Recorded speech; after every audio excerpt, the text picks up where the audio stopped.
I wish my desk were bigger. I have nowhere to put my dice tray. Oh, hi. Hi, everyone. Hello. Mid-rant. Yes. That's the brand. How's everybody doing tonight? We're doing very well, as far as I'm aware, and we are very excited to be here, bringing you part 2 of the Eldritch Lady Badasses of Wrestling, the Miskatonic Screwjob. And if you've never joined us before, this is Live from the Apocalypse. This is we are a not-for-profit TTRPG studio that makes actual play content in the forms of streams and podcasts and other stuff to raise money for nonprofits and aid organizations and good causes in general. And this stream, much like everything we are doing currently, benefits the First Nations Development Institute, a very, very important and wonderful nonprofit that seeks to restore economic independence to Indigenous communities here in the United States of America. And so if you like what you see here, instead of doing the normal Twitch things like subscribing or dropping bits or anything like that, which Amazon and Jeffrey Bezos will take more than half of if you attempt to do so, you can just take the $5 or the $6 or whatever you can spare. There is no expectation, and just give it directly to the First Nations Development Institute instead of to us, because we just play games on the internet and they will do very good and important things with it. So if you're so inclined and if you're so able, you can just hit !donate in the chat. The bot will post the link now, and you follow that link, you donate, and a bunch of stuff will happen. It'll trigger some alerts. The McElroy brothers will yell at us. I will be the only one who's able to hear it, but it will be very distracting. I think that is the donating stuff. Yeah, if you want to, that would be wonderful. And if, we can't stop you from subscribing. Literally cannot be turned off. Twitch does not allow us to do that. But just be aware that if you do so, Brendan Lee Mulligan, beloved TTRPG figure, will kill a dog. He will kill one dog for every month that you've been subscribed to this channel. So just, decide what you can live with. I know that we've been talking a lot about dogs tonight before the stream started. So I just really just question yourself and your conscience and see what you can live with. And I think on that note, that's plenty of talking from me. There are channel points and stuff like that, but I'm going to turn it over to Alex. Hey, everybody. I'm Alex, and thank you for joining us here for E.L.B.O.W Session 2. Rip it, baby. Slop that down, dude. Yeah, dude. Crack one for the big boy. Hey. There we go. Thank you so much for the donation. Thank you. We very much appreciate it. I'll just quick start by saying that we are playing Call of Cthulhu, and Call of Cthulhu is a game that has some serious horror warnings in it, mental health advisories to go along with it. So we may be exploring some dark things tonight because we're going into Ronald Reagan's America, and that is never an easy thing to do. But so I would just ask that you please take care of yourselves. If you need to step away, we won't hold it against you. Make sure that you are okay. We will make sure that everyone at the table is okay. And we will be dealing with the fallout from last week's episode. I don't know if we want to do a quick recap, but suffice it to say that we are in the town of Ashton Falls, Massachusetts, a quaint, homey little beach resort town. Grip it, baby. Straight out. Oh my goodness. Slop that down, dude. Awesome. Shit, yeah, dude. Crack one for the big boy. Thank you so much for your donation, anonymous donor. Thank you, Anon. We appreciate you. So, Ashton Falls, Massachusetts, a very quaint little beach town where the wonderful humans of E.L.B.O.W have come to put on a 4th of July spectacular wrestling match, and our first match went smashingly, I would say. Betty Bash, our resident heel, was defeated by Lioness. There were some other things that happened, including a sledgehammer to the face, but that's okay. We are going to pick up immediately in the aftermath of that as Betty is ushered back out of the arena and into the locker room where King Evil and Maynard are waiting along with Nellie Nebraska for a little post-match wrap-up talk down, and we will go from there unless we need to introduce ourselves first. We should probably do that. Okay, let's introduce ourselves. I got ahead of myself. It's a thing I do. Can we go what in did you- reverse alphabetical order this time, Will? Sure. Uno, reversal. You. Yeah, I love that. Hold on. Hello, my name is Will. My name starts with one of the last letters of the alphabet. And yeah, here we are. So hi, I do a lot of stuff, but most of it is here on this channel. There's a social media handle somewhere on the screen. Sometimes yeah, there it is. And that's where you can find me on the internet. Otherwise, I'm just going to be here live from the apocalypse doing a whole bunch of stuff. Justin, fucking grip it and rip it, baby. Slop that down, dude. Shit, yeah, dude. Crack one for the big boy. Thank you for your donation. Is that the Brody King in Yellow? Fair enough. What else we got going on? Yeah, there's a bunch of stuff that I'll plug at the end of the stream. Probably we have a bunch of things coming up here live from the apocalypse. But for now, I'll just say follow the channel if you're not already doing that. And yeah, that's going to be it for me. We're going in reverse alphabetical order. I have to take this off temporarily. I apologize for breaking the fourth wall. But if we were going in reverse alphabetical order, Piper, you would be next. It's me, Piper, or Peppa, or other names. Hi, I'm a Teehee. I use they, he pronouns, slowly switching back to they, them. But I'm here tonight playing Betty Bash, uses she, they pronouns.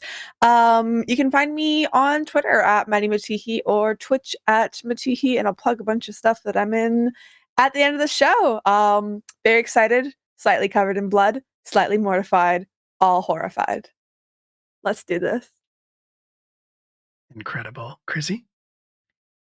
Oh, hi. I'm Chrissy. I am Chrissy and Keller on all the fun internet spaces, and I am playing Melody Maynard Moreau. And yeah, just incredibly excited to be here. Farah. Hello, I am Farah Sarpkaya. I am on all of the socials at Farrakaya, and also you can find me at Crossroads Games.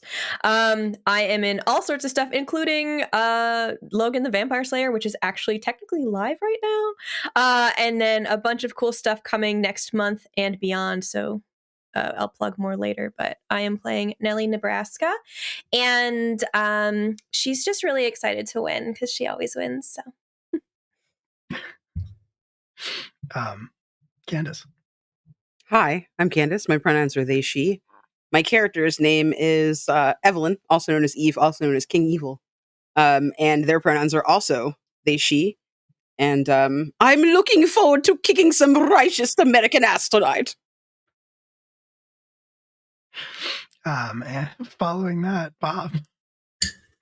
It's a very tough act to follow. Hi, I'm Bob McDonald at Stage Outlaw on Twitter and Instagram. I do a lot of work with Crossroad Games, and I am playing Steve Whitley, also known as Stevie Whiplash, who is just happy to be here and a little injured, a little weight on his mind, but focused on the match at hand. And last but certainly not least, our keeper of arcane lore, Alex. Hello, I'm Alex. I'm your keeper of arcane lore and kayfabe this evening. You can find me on Twitter at Mightiest Finn. I write games, including the Backwater game, which I will plug at the end. And I am just so pleased to have this table here and get to do terrible, wonderful things with them. So, thank you for joining us, and let's do this.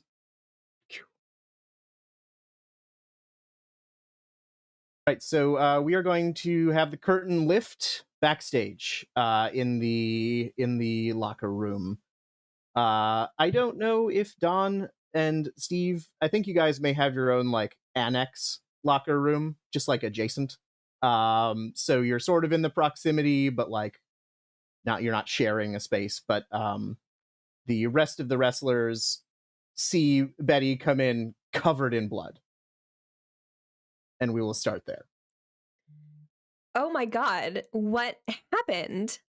You see Betty kind of walk in, and as soon as they hit kind of backstage, as soon as past the fans, they can't see her anymore.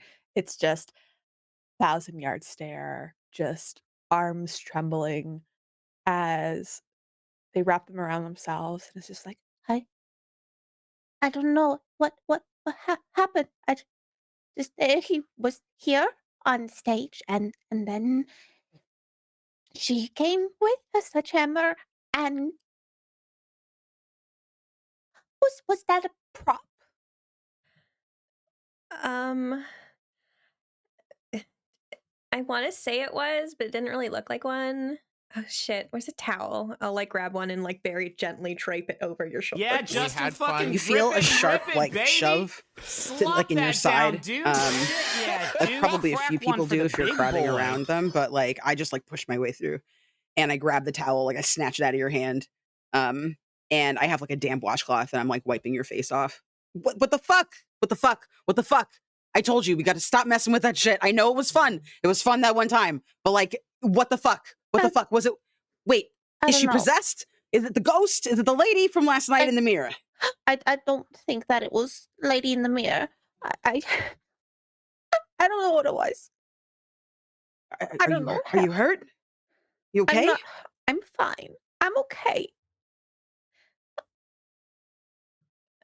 I think. Do you think that he's okay?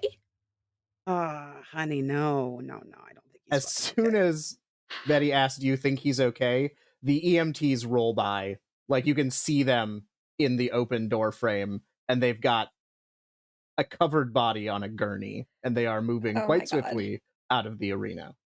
I'm just gonna try to like walk around a block her view of that. Yeah. I think I just like if like with permission, like I think I just like grab Betty and like kind of like put my hand on the side of her face and just kind of like hold them to my chest for a second and then like realize what I'm doing and I let go after the body is gone. Oh, sorry, I'm not trying to be in your space. I know you need space. I'm sorry about that. I think Betty just breaks down crying and grabs onto you. Just a death grip. Just starts sobbing into your shoulder. Makeup, unfortunately, press into your shoulder. Yeah, it's all right. Fuck. I think There's, I like look over at Dawn like. Say at that point, sorry, Dawn. There's a Derlith promotions employees who sort of appears in the door frame, and he's got a clipboard and his little corporate polo, red with Derlith Enterprises on it. He's like, King Evil and Maynard, it's let's go. Come on. Oh, fuck, we can't have a minute. It's gonna be fine. Everything's gonna be fine. Everybody just you just get ready for your matches. Don't worry about it. I'm gonna get to the bottom of this. Don't Everything's worry gonna be about fine. it. Yeah, I'm sure it was an accident. I'm sure it was just a complete accident. Something must have gone wrong. Oh my God. It's fine. I don't want to stop the show at all. Accidents happen sometimes. Sometimes things get a little out of hand. It's an unpredictable industry. Can I give you a quick peck on your forehead, Betty? And I kind of just try to straighten up and I look to Maynard. I'm like, hey, we're just gonna fucking work hard, play hard, yeah? I mean, yeah, I guess. The fuck, man? There's probably still blood in the ring, Dawn. I'm gonna tell you this, like, if they fucking come at me, I mean, all bets are off. Yeah, look, if there's blood in the ring, we'll take care of it. Everybody's gonna clean it up. Is the guy with the clipboard still here? I want to grab him on his way out, basically, and I'm gonna like walk and talk with him. Mm-hmm. And I'm just gonna be like, hey there, bud. What happened? Oh, just a thing we worked out before. Don't worry about it. He signed a waiver. It's all good. He signed a waiver to get hit in the head with a sledgehammer? In case he was injured. It's fine. It's all part of the show. That's way fucking worse than an injury, dude. That's not fucking injuries. That's a fucking death sentence. Oh, I mean, no. It's not a real sledgehammer. Don't worry. It's all fine. It's just part of the show. And he's like clearly ushering you to the entrance, like, When I look down at the cloth that I have, is there brains in it that I wiped off of Betty's face? No, it's just blood. Okay. I think I like give like a furtive glance over my shoulder and just like start like limbering up and getting ready. Yeah, Don is not convinced, but he's gonna try to. He's gonna gesture as the guy with the clipboard goes away and say, "See, it's all part of the act. Just everything's fine." I trust you, Don, but fuck. At that point, you hear the announcer, mostly Marsh, calling out that it is time for our tag team match. And he is going to introduce Maynard first. So Maynard, where are you from? Where are you billed from? Sorry, what? Where? Oh. Where you typically characters are billed from somewhere, so like from Hollywood or wherever. Yeah, we'll just say from Mount Olympus. It's fine. Love it. All right. So you hear from Mount Olympus, Maynard with Bacchus, and your entrance starts. If you would care to describe that to us. Sure. We have you see Stevie kind of helping in a sort of tipsy looking girl that's just kind of waving and giggling with a goblet in one hand as she waves, the hand that's slung over Stevie's shoulder, so she's kind of spilling wine on his robe, and Tainted Love plays in the background as she walks to the ring. Fantastic. They've also brought out your amphora filled with wine. So that is placed in your corner area. And there's, you're waving to the crowd, and the crowd is, they're being polite, and you're not the home team, but this is an interesting shtick. We haven't seen something like this before. All right, let's see where it goes. And at that point, you notice all of the banners. This is a big arena, 6,000 plus people, like basically the entire population of the town. And there are all of these like advertising banners that are hanging from various parts of the architecture. And it's your face. And it says, "Wake up the right way. Drink Red Eye Cola, Freedom Edition." And you're standing there with a can, smiling. And you also notice there are a number of signs next to these that say, "Do not mix Red Eye Cola Freedom Edition with alcohol." And there are all of these other signs that say, "No alcohol allowed, no booze." Like, it is plastered all over this arena. And some of the people have clearly recognized your face, and they're like pointing at it, and they're like, "Oh, it's Maynard. That's fun. That's cool. Okay, yeah." I'm gonna take an even bigger. I'm gonna like chug my wine. And do I see Regina anywhere? Regina is not currently visible. Okay. All right. I'll just with Stevie's help, I'll make my way into the ring. Amazing. All right, so Stevie and Bacchus get in the ring, or Stevie Bacchus helps you into the ring, slightly stained with wine, and that's fine. And then the announcer calls out, and their tag team partner, hailing from London, England, from all the way across the pond, King Evil. And I'm going to say the boos already start as soon as he's like, "From London, England, boo." Please describe King Evil's entrance. So King Evil, as you know, is petite. They're about 5 feet tall, kind of stocky and thick, but muscular. And they come riding in to the arena. The first thing that everybody hears, like the lights kind of dim, and there's like red and blue lights that come up on the sides. And you hear the Olympic fanfare, bah, bah, bah, right? The whole opening. And then as the end kind of comes to the end of the phrase of the horn section, the beat drops, and there's an awesome mashup with Just a Friend by Biz Markie. And then you see this like small boat kind of riding in, strapped to the back of a hunched figure wearing a George Washington little hair outfit situation. And there's a maiden in the back that is rowing the boat, and standing upon the prow in a fantastic Captain Morgan style knee lift is King Evil. Their cape is around them like this, and they look very majestic on the top of this situation as this boat is kind of being wheeled in. And then they do a little head, like a forward flip into the ring over the ropes. Amazing. And they walk around. They welcome the booze. Oi, Your right, isn't it? Majesty! Oi, Americans! Are you ready to get colonized again? I feel like as we carry Evelyn in, we're like dressed like the most stereotypical like serfs, like just straight up like potato sacks. Yeah, I wave you all away when I'm done. I shoo you like that. I've got a fancy goblet too, full of Gatorade. Amazing. Cheers. The boos are so loud it almost hurts. Like it's just they despise. Hurts so good, you mean? I do mean that. That's absolutely good. what I mean.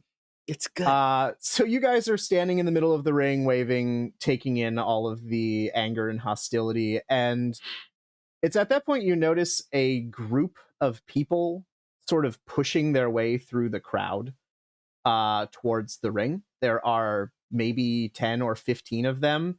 They're all wearing these long trench coats, and they literally push through the security and get in the ring, and they all start holding up signs that say, Derlith Enterprises kills, beware the Queen in red. Like there's this whole thing, and they're kind of ignoring you, but they've basically staged a sit-in on the ring itself, and they are not allowing things to proceed. And the crowd is shouting at them. They're throwing bottles and cups and things at them, and these individuals are just standing there taking it. They're just standing there holding their signs, and it seems like we're at a bit of a standoff. We'll cut back to the dressing room. Betty, how are you doing? I think Betty's kind of repeating to themselves, like, it's fake blood. It was all a stunt. Everything's fine. Okay. And just kind of has rubbed off as much of the blood or cleaned off as much of the blood with that kind of wet towel that was given to them as much as they can, and is kind of reapplying makeup a bit, just staring at the mirror themselves, repeating this mantra. All right. So you're not alone in the mirror. Your friend, Grandma, is back, and she looks almost comforting. Like there's a look in her face like she knows what you're going through, or she senses the sort of pain and terror that you're feeling. And she almost reaches a hand out, like to put a hand on your reflection's shoulder.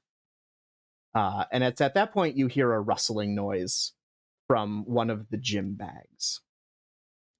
I think before the rustling comes, seeing the hands start to reach out, Betty kind of reaches back in the mirror and hears the rustling and turns their head, looking down at the duffel bag. You see that Melody's bag, Maynard's bag, is shifting and moving as though there is something in it. The bag itself is like half open on the bench, and it looks like it's almost about to tip off. It's rustling so much. Is there like a push broom anywhere nearby? Make me a spot hidden roll. Oh, I would love to. I don't know about this one. 74 under 75.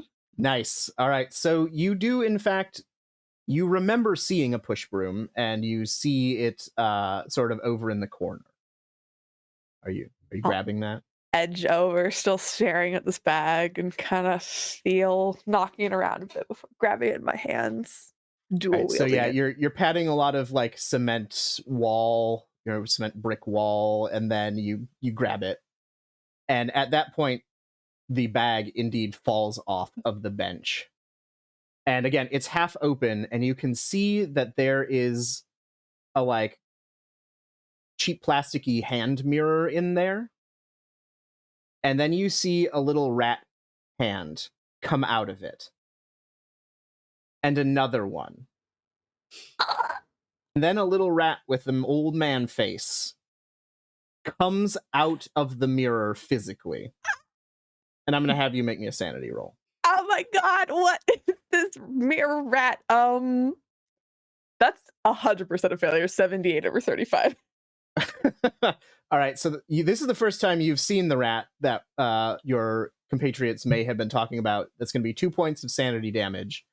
And as soon as the rat is out of the mirror, it looks at you like just beady eyes staring at you, and it darts away deeper into the locker room.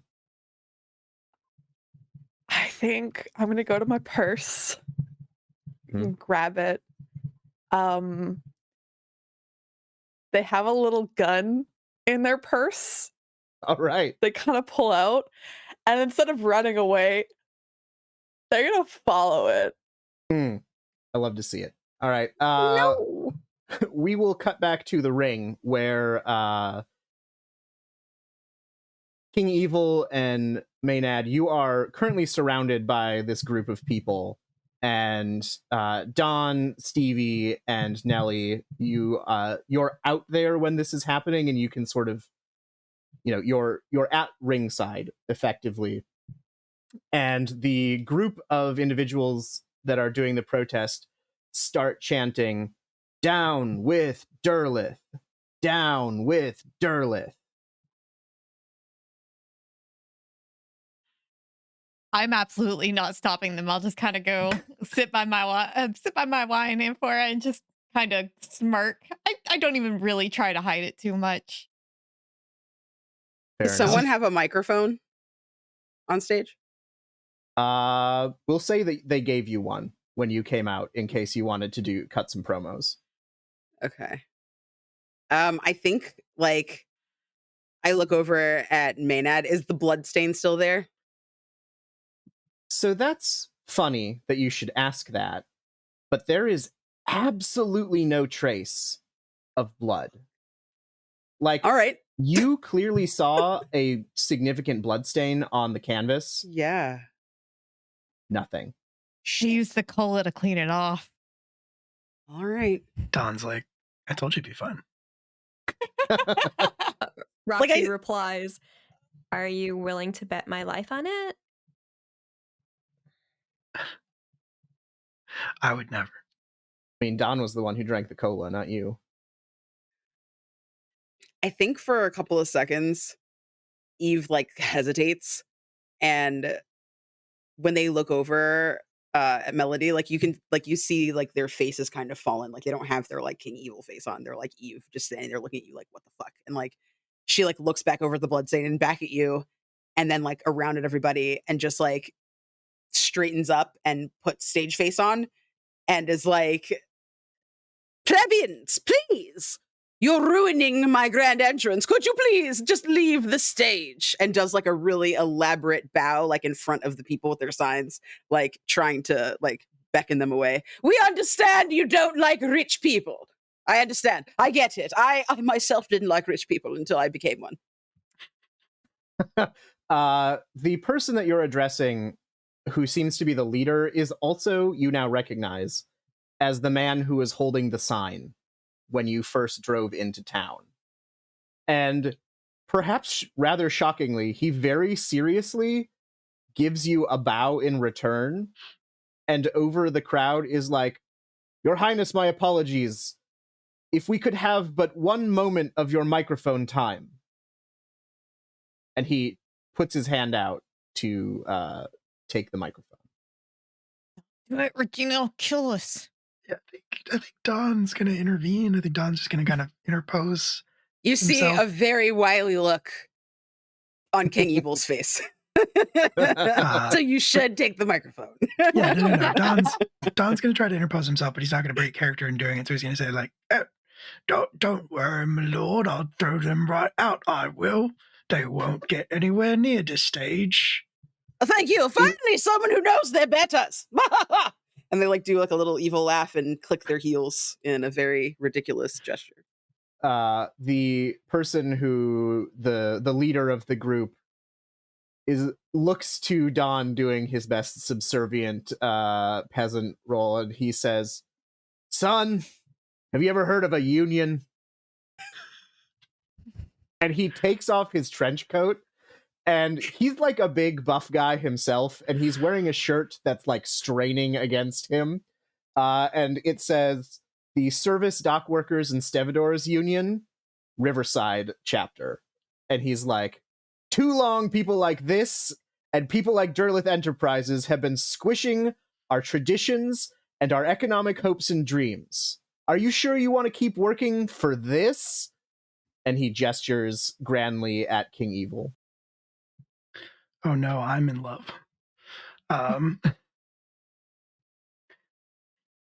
I don't know nothing about no unions, my lord. Is that like an onion? I know about onions.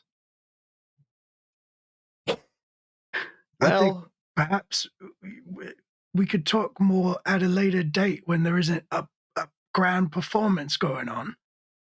before he can respond, there is the sound of entrance music, and it's, if you're familiar with White Rabbit, I'm sure you are, Jefferson Airplane, there's like that dum dum da da dum dum, and the Red Jacks start walking out in their like red body suits, diamond and heart alternating patterns. But it's not just them. Regina Scarlet is walking in front of them, and really at this point you understand that they look the same. Like, there is no difference in terms of face, in terms of height, in terms of build. And Regina looks like she's about to murder someone. Like, thunderclouds in her eyes. The Jacks are doing their like entrance thing, which is kind of like a sultry, scary menace as they slowly walk towards you all. And Regina gets to the edge of the ring, and for someone who professed to not know much about wrestling, she does a very elegant like hop up, flip over the top rope. And then she's like, I think we need to stop this now. And she's looking at Don like, what, like, why haven't you put an end to this already? Don is gonna like say very quietly to the to this incredibly attractive man, look, why don't we just settle this at another time? Maybe there's a better way to do this. We're kind of in the middle of a thing here. He looks sympathetic, but then very quickly he snatches the microphone out of King Evil's hand, and he's like, too long! Derleth Enterprises has poisoned our bodies with this filth, and he points at all of the signs. He's like, they are ruining our traditions, they've ruined the entirety of this small town, and they're turning it into nothing but corporate swill. Can And I at that just point... Oh, yeah, go ahead. I was gonna go over with like a full goblet of wine and just kind of like tipsy stumble over and like fall into him and spill the wine all over the mic. Okay, so the wine shorts out the mic, and Regina gives you a look, like, and then he like throws the microphone away and he just starts shouting. And she crosses the ring in 3 steps, grabs him by the throat, and just lifts him. Like, this is a 300-pound man, probably. And she doesn't look swole, if all, or ripped or jacked. But this very petite woman just lifts him up, she's choking him. And she's like, you're done here. Now. Meanwhile, back in the dressing room. So you're following where you think the rat with the human face went? All right, so it ducked around some of the lockers, and you like ease your way over, and you can see that there's like a ledge, or like a counter, I should say. Freestanding counter that's got all of these different opened cans of Red Eye Cola Freedom Edition on it. And when the rat sees you, it's like sitting there on its little rat haunches. And it sees you come around, and it just very slowly reaches over to one of the cans and shoves it off. Oh, so you're like a little old man cat thing. Is there like a cola near me? Yeah, absolutely. I'm gonna like put the safety on and put the gun in my bra and then go over to the cola and crack it and say, "So you want some?" So are you approaching it? You can approach the rat with some cola. All right. So you get within rat arm distance, and then the rat arm goes, and it knocks the cola out of your hand. And you see, like, the cola spills. You know, it does the end over end thing, and it's spilling soda everywhere. And so you look down, and you realize that the puddle that it left from the first drink that it spilled starts to move. And, like, the two soda puddles combine together. And then they start snaking away. Like, quickly. Like, and while you're distracted by that, the rat jumps at you and bites you. Could you make me a dodge roll, please? Oh, that's so rude. I was trying to give the rat the cola. That sanity roll manifested to something else. Where's dodge? Oh, here it is. Give me one moment. No worries. 91 over 30. So no. All right. get So ratted. the rat latches onto your arm and, like, bites down. You take 2 points of damage, and then it does some, like, rat clawing at you, gets away, like, jumps off of you and scurries away after the soda pool that's now moving around. Oh my god, I think Betty is too shocked. There's like a bit of a scream and like looks down at the blood trailing down her arm now and says, "What the fuck? What the fuck is going?" Nah, fuck that rat. And takes out the gun. I'm gonna keep pursuing this. I don't know what it is. It's weird, but I want to know. All right. So you leave the dressing room, and you see the rat tail as it goes around a corner, and you're able to follow it. And you come around the corner into a hallway just in time to see a sort of slightly propped open door that the rat goes into.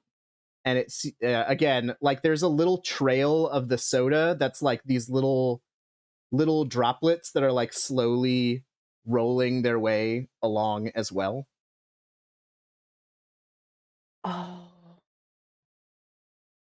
I don't think there's a cup or anything. I think very carefully and very cautiously, I'm going to start approaching the door, gun drawn. It says basement.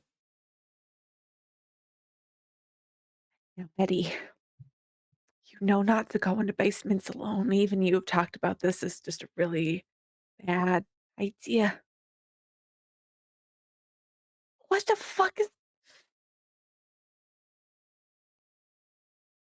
I'm going to write a note and I'm going to hurry back to the dressing room and take a tube of lipstick and write on the mirror, "Gone to the basement, strange rat, and Coke and cola creature, question mark, with an arrow towards where I'm gone." All And then right. I'll hurry back. And then you go into the basement. Yeah. Great. Back in the ring, Regina has set down the hot union man. And there's sort of like an understanding that, okay, we don't want to die here. So we're gonna disperse. Slip in my number. No. To be clear, you will slip him your Yes. number. Yeah, Eve shudders like a ghost has passed over their grave. Fantastic. Mhm. Melody just something slowly terrible is backs into happening her somewhere. corner. Melody, as Regina leaves the ring, you get a decided look from her. I avoid eye contact. Is okay, it probably sexy? smart. Yes. Ooh. It's unclear, Oh, I but don't know. it's one of those where it's like, this could be sexy or it could be terrifying, or both. Listen, Like, if depends it's on what you're both, into. that's both excellent and terrible. All right, so the protesters clear out. The service dock workers and Stevedores Union Riverside folks get out of the ring, and they're sort of ushered out by security. Regina drops out of the ring, points to the bell, and it promptly dings. And we've got ourselves a wrestler. I mean, someone rang it. Gosh, She didn't point and cause it to ring. honestly, that would be the least weird thing she's done. That's true. Right? So You're not wrong. I'd You're be not like, wrong. oh, that makes sense. All right. Yeah. Right, okay. Yeah, you can ding bells from a long way away. Okay. So which of our two tag team wrestlers are starting this match? I mean, I feel like the crowd is hot for Maynard. I think they are too. Yeah. All right. Maynard's still gonna act drunk as she walks Yes. into the center of the ring. Still just kind of stumbles in, waiting to see who comes out to join her. Jackie Diamond, or Jacqueline Diamond, comes out to join you. Cool. All right. Then all the pretense is immediately dropped, and I'm going to grab her by her hair and sling her towards the towards the edge to bash her face into the thing. I don't know the name. turnbuckle. Yes, there we go. Absolutely. For as so aptly named by the lovely Candace, the summer circle of teeth. Some of the teeth are here, some of the teeth are there. The summer teeth. I love it. All right. As you guys are supposed to win this match, she's going to go along with it, get her face smashed into the turnbuckle. She spits when this happens. Like, her head hits and she spits, and it kind of looks like a tooth flies out because it's like a gob of spit, but I will have you make me either a fighting brawl or a performance act check to see how well we're going to pull this off. I'm hype manning on the side, like amping people up and stuff. And I have a little saucer of very hot tea in my hand that I'm sipping on with a little dish. And I say, turnbuckle sandwich for the turncoat. Yes, you're welcome, by the way, Earl of Sandwich. English. That's a 71, just under 75. All right, so I'm going to have you roll a d6, and that's going to be our crowd hype up damage. Just the one. All right. I can't support with my tasty licks. All right, Advantage, roll another d6. whatever you call it. Roll another d6 and take the better. That's a good point. 4. Okay. So the crowd is more reacting to King Evil right now, and there's a lot of boos being directed in that position, but there's also they're not into you beating up their hometown hero. So there's some boos directed at you. As I back up, I'm gonna blow a kiss. Ooh, they don't like that at all. They do not like that. Jacqueline Diamond is going to sort of send an elbow back at you to get out of this situation, and they're going to basically immediately roll you up into a little pinning predicament. So make me a dexterity check or a performance act check, whichever one is higher.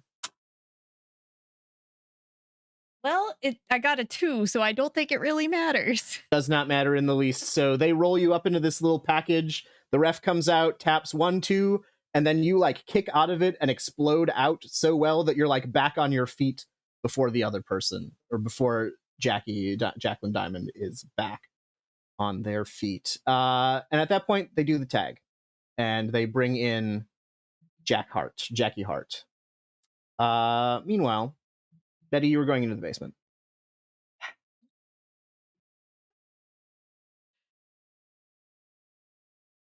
Oh, I think you're muted, Betty. I'm muted. Is it dark down here? Oh, yeah, absolutely. But I mean, it's that darkness that's illuminated only by one flickering overhead light. I love that. I was gonna light a lighter, but I'm gonna keep that ambiance.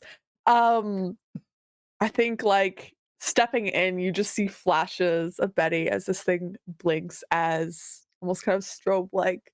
She's walking down these steps very carefully, gun just like pointed upwards a little bit. There's a little bit of a shake, but there's also a bit of excitement.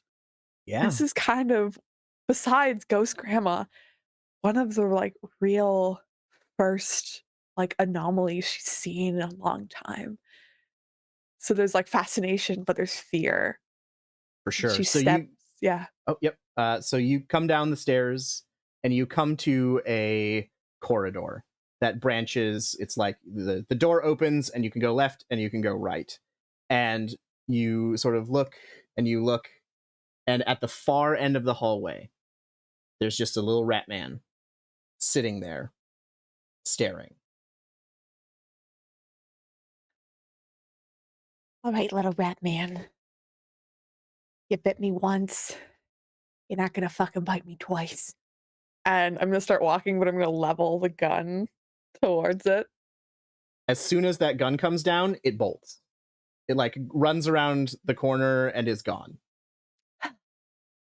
Damn it. Fucking rat. And I'm gonna carefully hustle after this fucking rat man.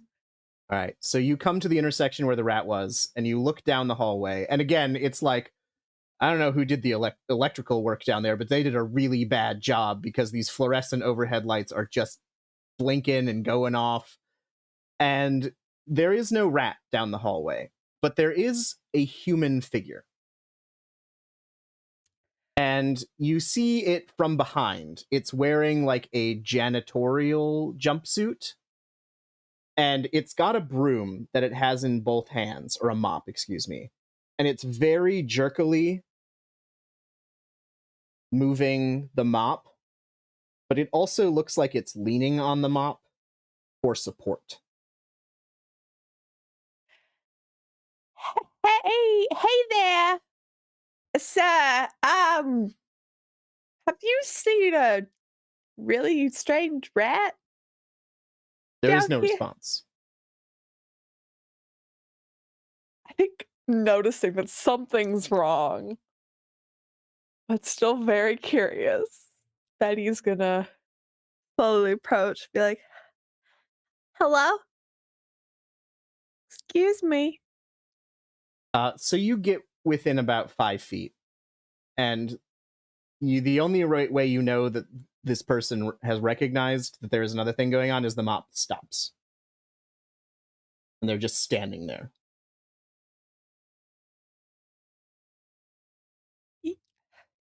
You okay?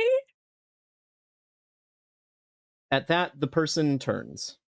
And it's a very not smooth turn. It's like they don't know what's going on with their body or how to move it in a way that a human would.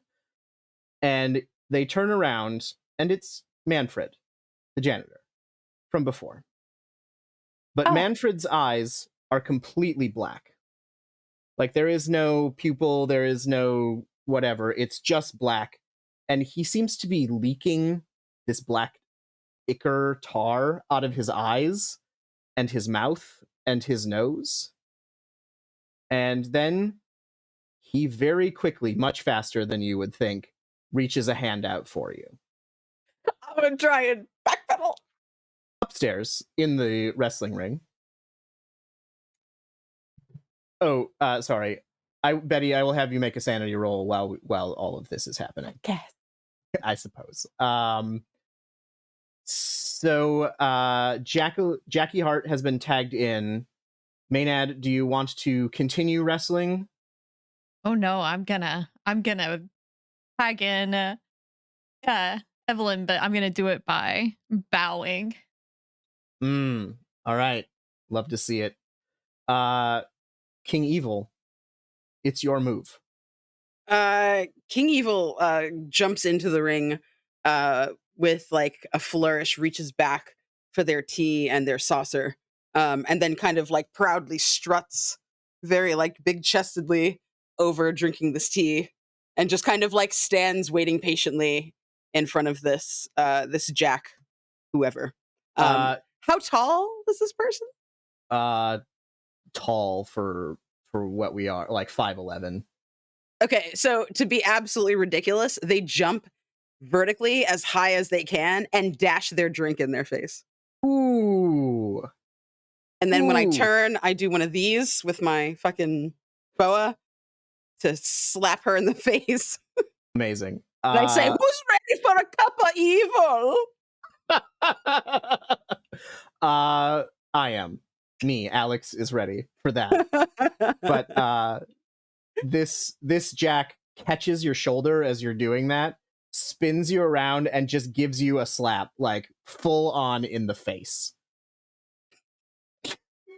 I think King Evil like takes it because they're sturdy. They're not like slim. So King Evil like takes it in the face and like drops the glass and turns around and like flips their cape over their bum and shakes it and says, "Yes, please, another." Oh, I'm gonna have you make me a performance act or fight brawl, whichever you prefer, because yeah, that's where we are. I have acting. All right. I rolled a failure. 78 under 35. However, I'm going to use my deal. I have a free deal. Yes, you do. And I'm going to use it. That's worse. Oh, no. Do you want to spend luck to succeed? Oh, no. No. I mean, well, like, what do I need? Let me see. No, I don't think I can. Okay. I'm like way over. So it doesn't go exactly as you plan. Your cape catches, and there's like the crowd is just kind of a little confused. They're like, okay, I guess that could have gone a little better, but all right, cool. And I'm gonna say that we're gonna do 1d3 of damage, 2 damage, excuse me, 2 damage to the crowd. This crowd isn't kinky enough for me. No, they're not nearly kinky enough. This is Ronald Reagan's America. I think that at that point, they're going to take you and sort of whip you into the ropes so that you bounce back, and they're going to try and like flip you up over them, give you a backdrop, basically. If you want to counter, please feel free. I do want to counter. What can I do that with, though, other than dodge? I mean, can I would sleight of hand it? Can I try to just like dive underneath? Because I'm small, like I'm littler than them. So can I try to like sneak myself between their legs, like as they're kind of trying to grapple me? Absolutely. Yep. If you want to make it a dex check, or if you want to make it a perform act, either one of those works, because this is like your bread and butter in terms of, staying out of harm's way, basically. Yeah, I think it's going to be dex then, because like I'm trying to like bob and weave. The whole thing is very clowny, like it's over the top and it's very irreverent and ridiculous. And everything is very exaggerated. So they're gonna like just be like, ooh, and then like dive underneath the legs. Fantastic. Can we call that move the Jammy Dodger? The Jammy Dodger, Please. Yeah. Please, yes, please. I'm rolling regular dice now. 55. All right, so it turns into like the Jack is in sort of like a boxing pose, and they're just like punching at you, and you're like, woo, woo, and the crowd is clearly pissed off by this. Like they want you to get punched in the face. So we are riling up the crowd. Roll me a d6. 3. All right, 3 more points of damage. I think we're at 6 points of damage to the crowd, which is pretty great. They're starting to get into it. Oh, they're so mad. And you can see that the Jack gets so like annoyed. They're like, can't hit him. So they go and they tag in their other partner, who comes flying at you with like trying to clothesline you. So when they fly at me, I kind of see this happening, like the transition happening, and I stare at Maynard, and I think I make like a kind of like trigger sound that they know to like expect something else. And I go ahead and take the hit, but when they like when the girl like hits me, I fall down, and behind me is Maynard with the Bacchanalian Blitz. Gets a wallop in to the face with the old Okay. switcheroo. All right, so you get clotheslined, and the jack sort of continues like running past you into your corner where Maynard is. Maynard, what exactly does the Bacchanalia Blitz look like? So as soon as King Evil falls, you just see Melody's or Maynard's like fist come out and just bam, sucker punch them as soon as their back hits the yeah. Nice. The So bats. they go pitching forward, and then there's something else with this, right? There's an amphora involved. Oh no, so that's just the Bacchanalian. This is just the co-move between Yeah, the me and Bacchus. King Evil. Yeah. Wonderful. Okay. All right. So they go down, surprised. The crowd, boo, boo. You can't do that. That's cheating. You're cheaters, all of you. I'll have either of you. Actually, Melody, since you were the one who did that, I'll have you make me a performance or brawl roll, whichever. That is a 5. Dang. All right. I'm going to say max crowd damage. 6 more damage. They are riled up to the point where they're starting to throw things at you guys. Yeah. Like they are not happy. I roll out from underneath the bottom like rung of the ropes and like pop up on the other side and go and like put my arm around the outside of like the ref's shoulders and grab his hand with the microphone in it, and I put it up to my face and I go, "Silence, pilgrims! You will learn respect!" And I like gesture back over, and I hope that you take a little bow or do something like really cute and flashy.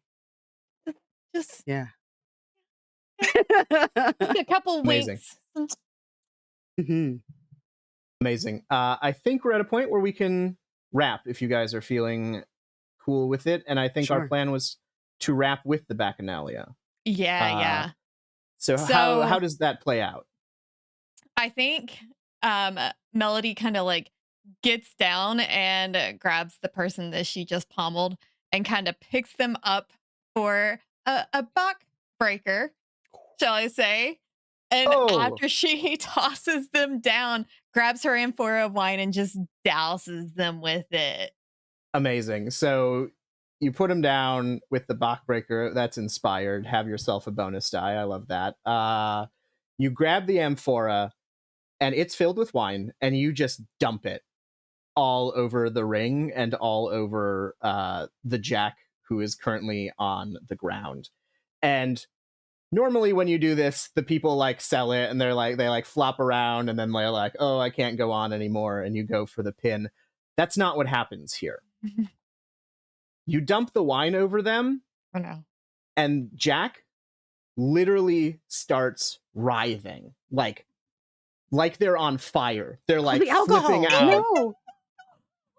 You can see that like some of the wine has gotten into them and on them, and for a moment they're like screaming, and then they're like on their hands and knees, and you can see this black goop start falling out of their face, like they're vomiting up black ichor goop. It's coming out of their eyes, it's coming out of their nose, and they're like, the other jack is on you in a moment, and they have you they're like actually going in to grapple you. Go ahead and make me a strength check. Okay. Or fighting brawl if you would prefer. I'm gonna push a little luck. I think where's my strength? Yeah, I'm gonna have to push a little luck for fighting brawl. I rolled a 76. So is it a meets it beats it, or I need to get it down to 74? Meets it beats it. Okay, so just 1 point. 1 point should be fine. So the jack the other one is like behind you, and they try and grab you, and you are able to like flip them basically, and they also fall in the wine, and they have a very similar reaction. The other one, there's literally black goop coming out of their pores at this point, and they're both just like writhing around on the ring. The referee is staring at you like, what the fuck is going on? And the crowd is dead silent. Oh, they're just being like incredibly dramatic. They're really selling it. He's like, do you wanna pin him? I don't really think I want to touch him. You know, Bacchus has instilled his madness upon this ring. He's like, okay, and he like points over and they ring the bell. It's just like, this match cannot continue. Maynard and King Evil win. And the crowd's like, I feel like we Okay. do like the quickest bow, and then you feel like a vice grip on your arm, and it is me, and I am running away. We are fleeing. okay. That was just regular Yes. wine, right? I drank some of it. That was just wine. Is my esophagus disintegrating? No, something fucked up is going on. I've got a really fucking bad feeling, man. If anyone is still by the ring, you can see that the goop that came out of them has sort of pooled, and then it just sort of like rolled off the canvas. Like, oh no, a spill, but there's none of it left in the ring, and the jacks are just like laying there catatonic.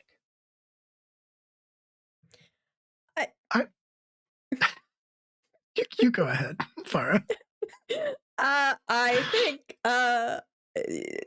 Dawn and Roxy were like watching from the wing. They hadn't entered quite the dressing room to see the note yet. And she just looks at him and goes, "Are you fucking kidding me?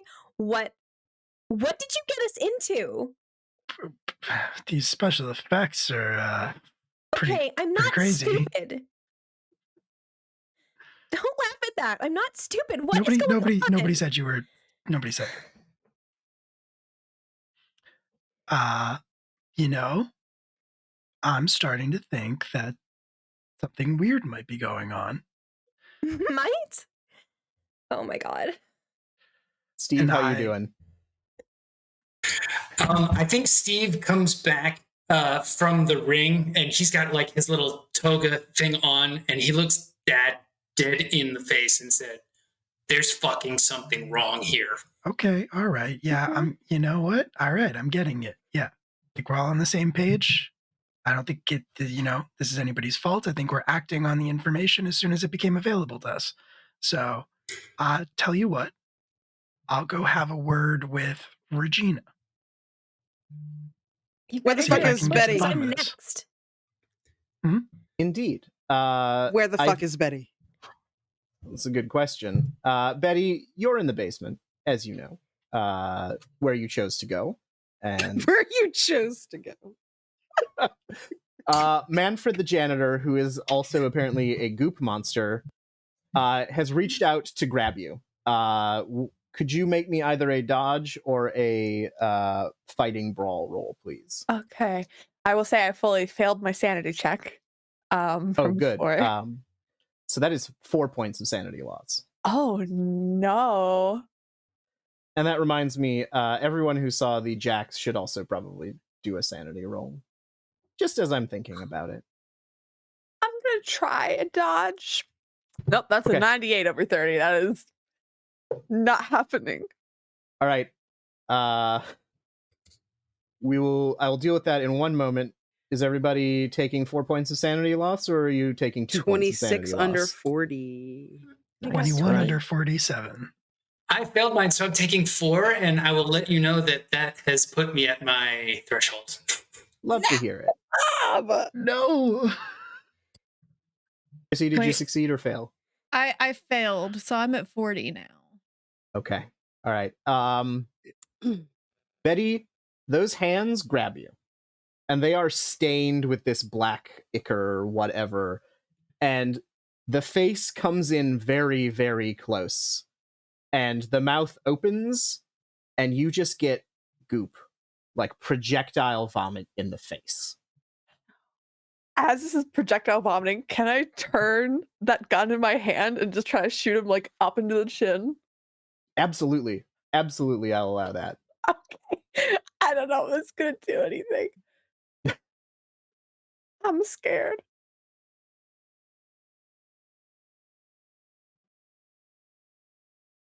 Here it is.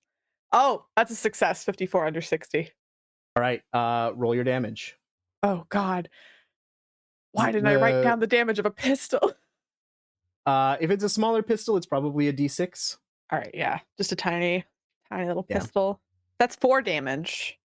All right, so you turn your head so you don't catch the brunt of whatever this is, and your gun comes up under the chin and you fire. And the echo report of it like goes down and ripples down this hallway that you're in. You can see Manfred. You turn your head back just in time to see all of the skin on his body slough off. Like, just all of it. As though he is molting or shedding. It's just like it starts falling off of him in pieces. And the entire underneath of him is this, like, sludge. This sentient sludge. And it sort of throws you away because it's a little startled by this, giving you enough time to run away if you want. I'll say that. I'm so sad that I don't have a camera. I think Betty pauses for just a moment and like takes a hand and tries to wipe as much as she can off her tongue before they turn around and just start sprinting, running through the hall, trying to get back up towards those stairs.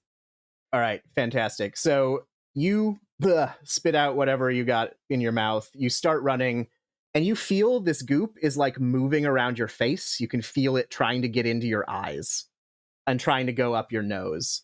And you're running and you're running and you're like wiping your hands, and you get to the door that leads back up to the stairs. And it's got the staircase sign that says exit. All right, I'm gonna try and open it, just closing my eyes, pinching my nose, just trying to open this door. The door does open, and you step into a bathroom. Meanwhile, back upstairs. I thought she was in the dressing room, isn't she? No, she's fucking not, and she gets herself into fucking all kinds of trouble. They're in trouble. I can feel it. It was like someone walked over my fucking grave. Something's happening right now. What the fuck is going on? There was no blood out there, by the way. I don't know if you guys saw. There was no fucking blood. There was blood all over the ground. It was all over her. I saw it. I fucking touched it. I felt it. Well, maybe they're in the bathroom or something. Let's just go look for them while Think we Daddy goes should talk check- to Regina. Please. I will do that. Here's the plan. I'm going to go talk to Regina. She's a very nice lady with a lot of fine qualities. I'm sure she will have an explanation for what's been going on. The rest of you look for clues, I guess. When you come back, I want whatever the fuck you're on. I don't think that's a good idea. But You're holding out on me, man.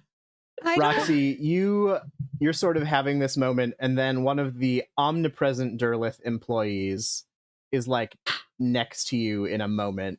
He's like, you're on. What, like right now? Yeah, let's go. Daddy, what am I just going? Look, baby, you are an adult woman capable of making her own decisions, and I would never tell you what to do. Uh-huh. Just, if Sure. Right. if you don't want to do this, we can walk away and nobody gets paid, and that's fine. If you don't want to do it.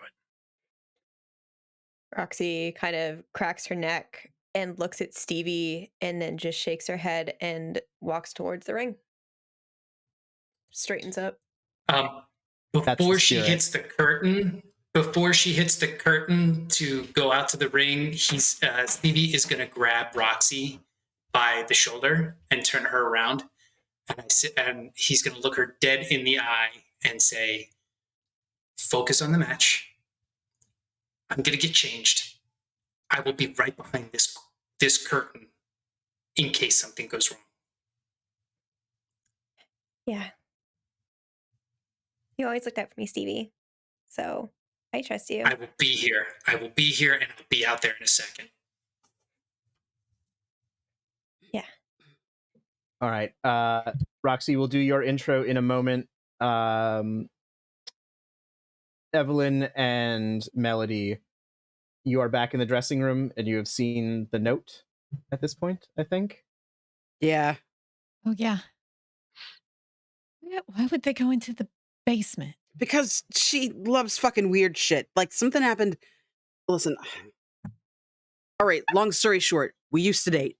It was a thing. We were a doubles match. It was great. One night I was like, let's get weird.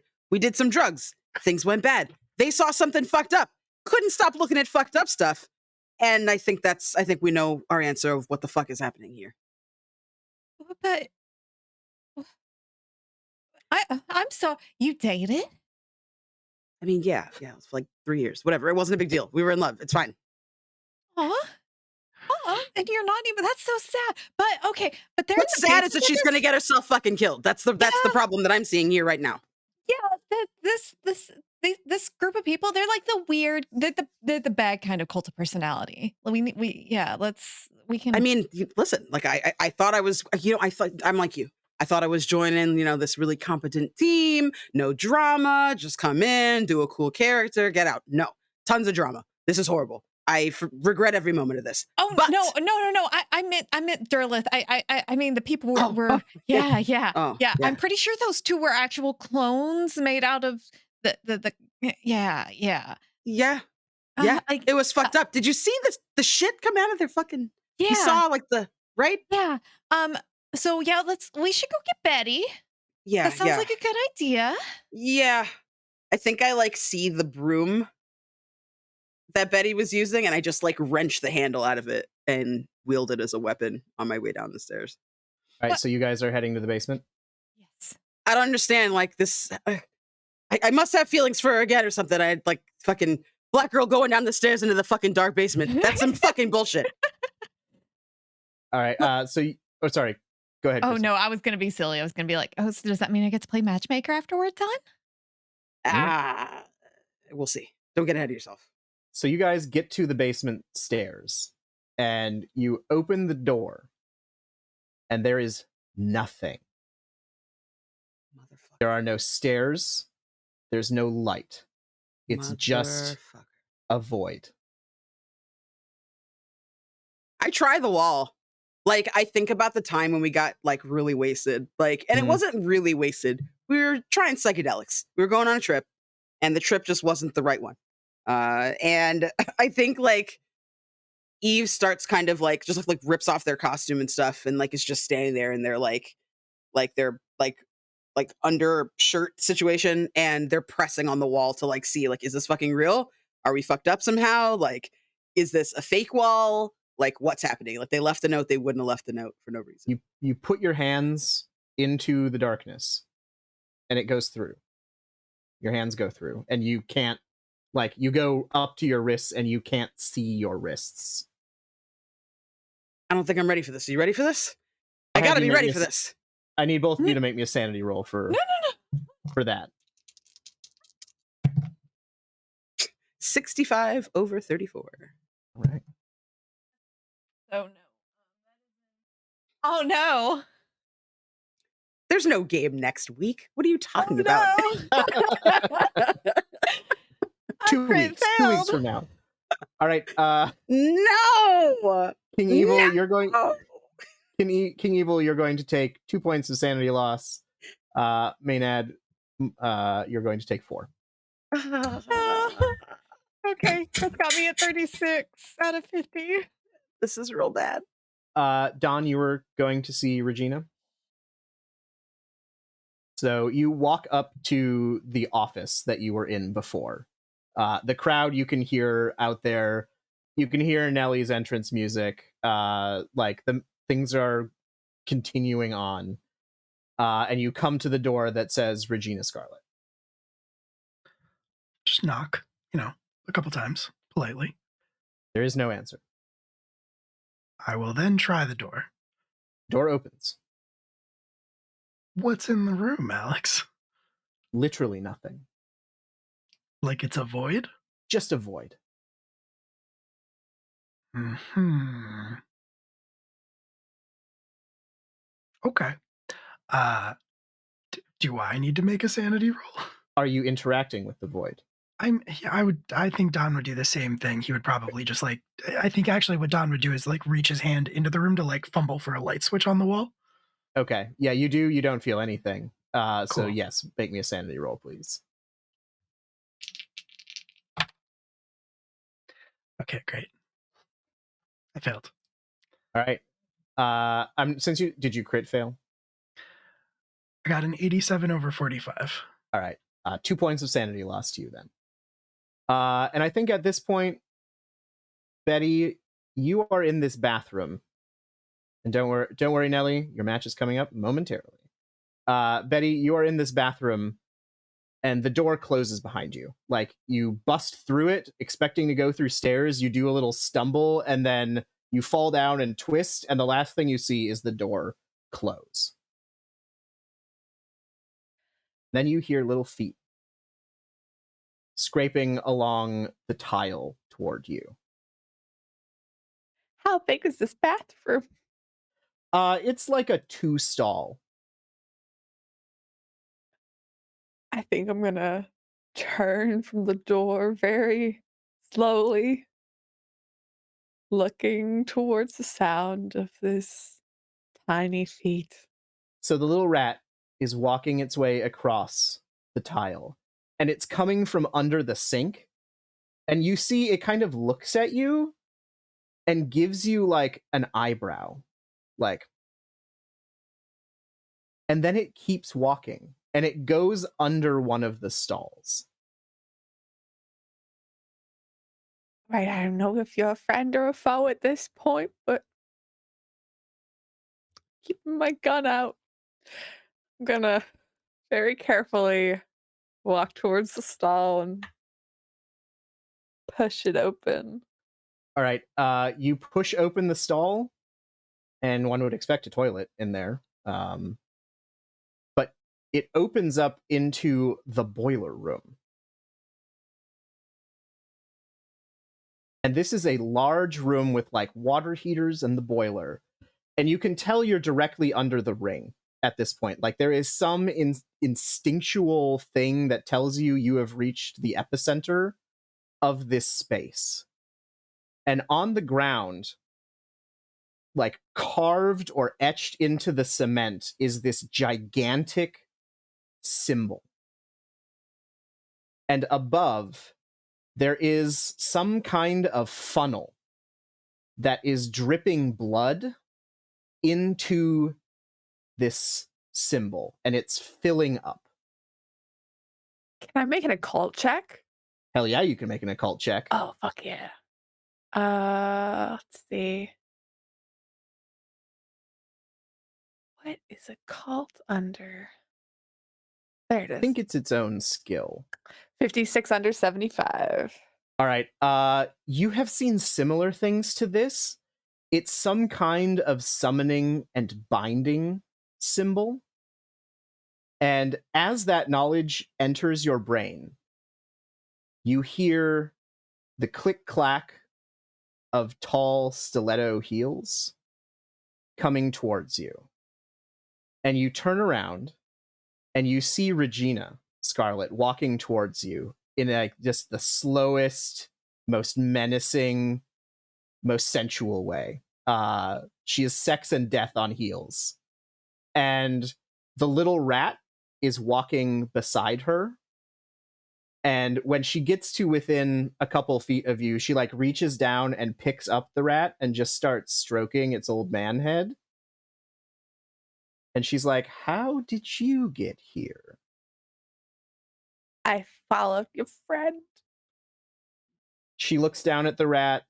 She's like, "Oh, you shouldn't have done that." And she twists its neck and throws it away. Meanwhile, Nelly, you have a match. So let's do that. Great. Great, Alex. I love it. This is everything that I want. Okay. Well, Nellie, Nebraska reaches for her shovel. Uh-huh. Yeah, that's a thing.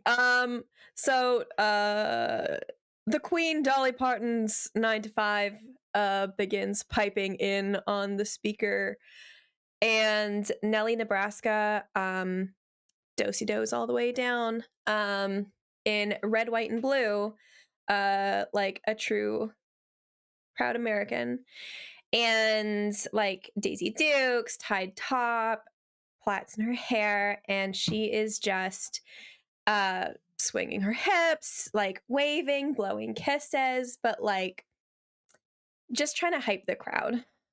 For sure. They are into it. I mean, this has been a pretty good match, or this has been a pretty good night for them. You know, they've seen some weird stuff. They didn't quite know what they saw, but they were into it. And now this is the championship match. So this is super exciting. This is one of the things they came to see. And the announcer announces you, and you get into your corner, and then the announcer announces your opponent, who is also hailing from Mount Olympus. It's Athena, goddess of wisdom and war. And Athena comes marching out to Beethoven's Ode to Joy, and she's all business. She's got her breastplate, her robes, her helmet. She's got a literal spear and shield. And she just marches up to the ring, gets in, no nonsense, all business, puts everything to the side, and then there's a ding ding. I lean my shovel up against the side for my own. Oh boy, howdy. All right.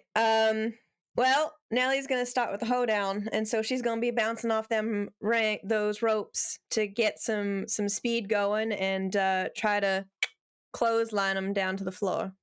All right, make me a fight, brawl, or performance act check, your choice. Oh, that's definitely a brawl. Oh, thank God. 61 under 74.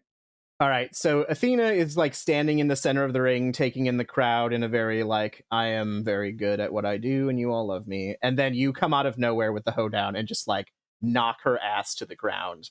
The crowd is suddenly like, oh, we got ourselves a wrestling match. Athena gets up and she's taken off her helmet and she looks like a literal Greek statue. Like she is statuesquely beautiful. But there is a hatred in her eyes at that. She did not like that. And she goes in for a grapple, and you guys are sort of like moving around the ring, trying to get an advantage on one another.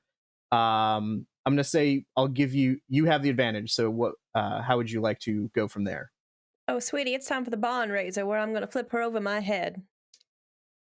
All right. Fight, brawl again. 10 under 75. 74. All right. Not only do you flip her, but she like bounces up, hits the ropes, and falls back down. Roll me a d6. It's a 2. Okay. The crowd, yeah, they're into this. This is pretty cool. Athena gets up and she like comes at you again, and she just punches at you. Make me a dodge roll. All right, dice. Please. 51. Where's my dodge? Oh God, I'm afraid. Because I don't think it's that good. I have 50 dodge, so I'm going to spend 1 luck. You cannot spend luck in combat. No! Well, that's a fail by 1. All right. You get a solid fist to the face, and it hurts. Like, she did not pull that. And you are going to end up taking... That's 4, and that's 1. 5 points of damage. Like, she just clocks you, and it's like you got hit by a tractor. I think Nellie tries to sell it by, like, spinning around and, like, draping over the thing. But while she does, she's looking for Don and Stevie. All right. Athena grabs your hair, just pulls you back into the ring, and she looks out at the crowd and she says, Do you all know how to spell stupid? It's Nellly, and she just throws you down to the ground. I think it takes Nellie a hot second to get up. Okay. But she wants to use the do-si-do because she can't let that shit fly. And she will swing her legs out beneath her and try to kick Athena down onto the ground. All right, make me a fight brawl check, and Athena will make one too. That's 11 under 74. All right. Also, yes, very rude. I rolled Thank a you, 9 chat. under 75. So not only does Athena like jump up and avoid this, but she then gives you another right hook, like right to the face, and you feel your nose break. Wow. And that is going to be 2 plus 3, another 5 points of damage. If Stevie's watching, she's not looking real good. Steve, Okay. did you have a thing? Yeah, Stevie saw the first hit and knew that the punch was not pulled, and since he's right behind the curtain here, are there still like weapons and stuff from the hardcore match? We got a stop sign, we got steel chairs, we got a 2x4 wrapped in barbed wire, we got a sledgehammer There's a full with vanity. brains on it. Okay. He's gonna pick up the 2x4 wrapped in barbed wire, and he sees the second punch, and he just makes the run in. He just runs as fast as he can, slides under the rope with the 2x4 in his hand, and gets between Nelly and Athena at this point. Are you hitting or are you waiting? Oh yeah, he just comes right at me. He takes the 2x4 and slams it into like her midsection, and then comes over top with the barbed wire end of it. All right, go ahead and make me a fighting brawl check. And I'm going to give you a bonus dice for being a good brother. So that was let me see. Fighting brawl, I have 65. So the first one's a 58 under 65. So we'll take the 58. All right. So you can roll d6 plus your damage bonus in damage. Okay. Just a 1. Just a 1? Yeah. All right. So Athena takes the hit, and then you hit her in the head, and she goes down, and she's bleeding. And she just sort of like rolls herself out of the ring, and the ref is calling for the bell and is disqualifying Nelly, because you can't just have people come in and attack your opponents like that. So Nelly loses, but keeps the belt. The crowd is fucking enraged. There's all of this booing. There's all kinds of shit being thrown into the ring.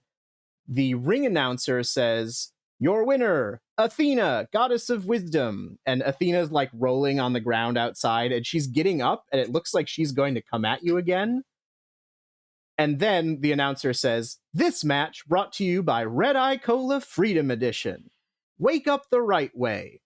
And at that point, you notice that there are these little things around the ring, and they blast out like a fireworks display, but they start spraying Red Eye Cola all over the fans. It's nasty, as it's gross. The fans are like, what is going on? Everyone's getting real sticky, but all of a sudden, people like, suddenly they get into it. It's weird. Suddenly they're like trying to drink more of the cola. Eddie. Oh, sorry. Will?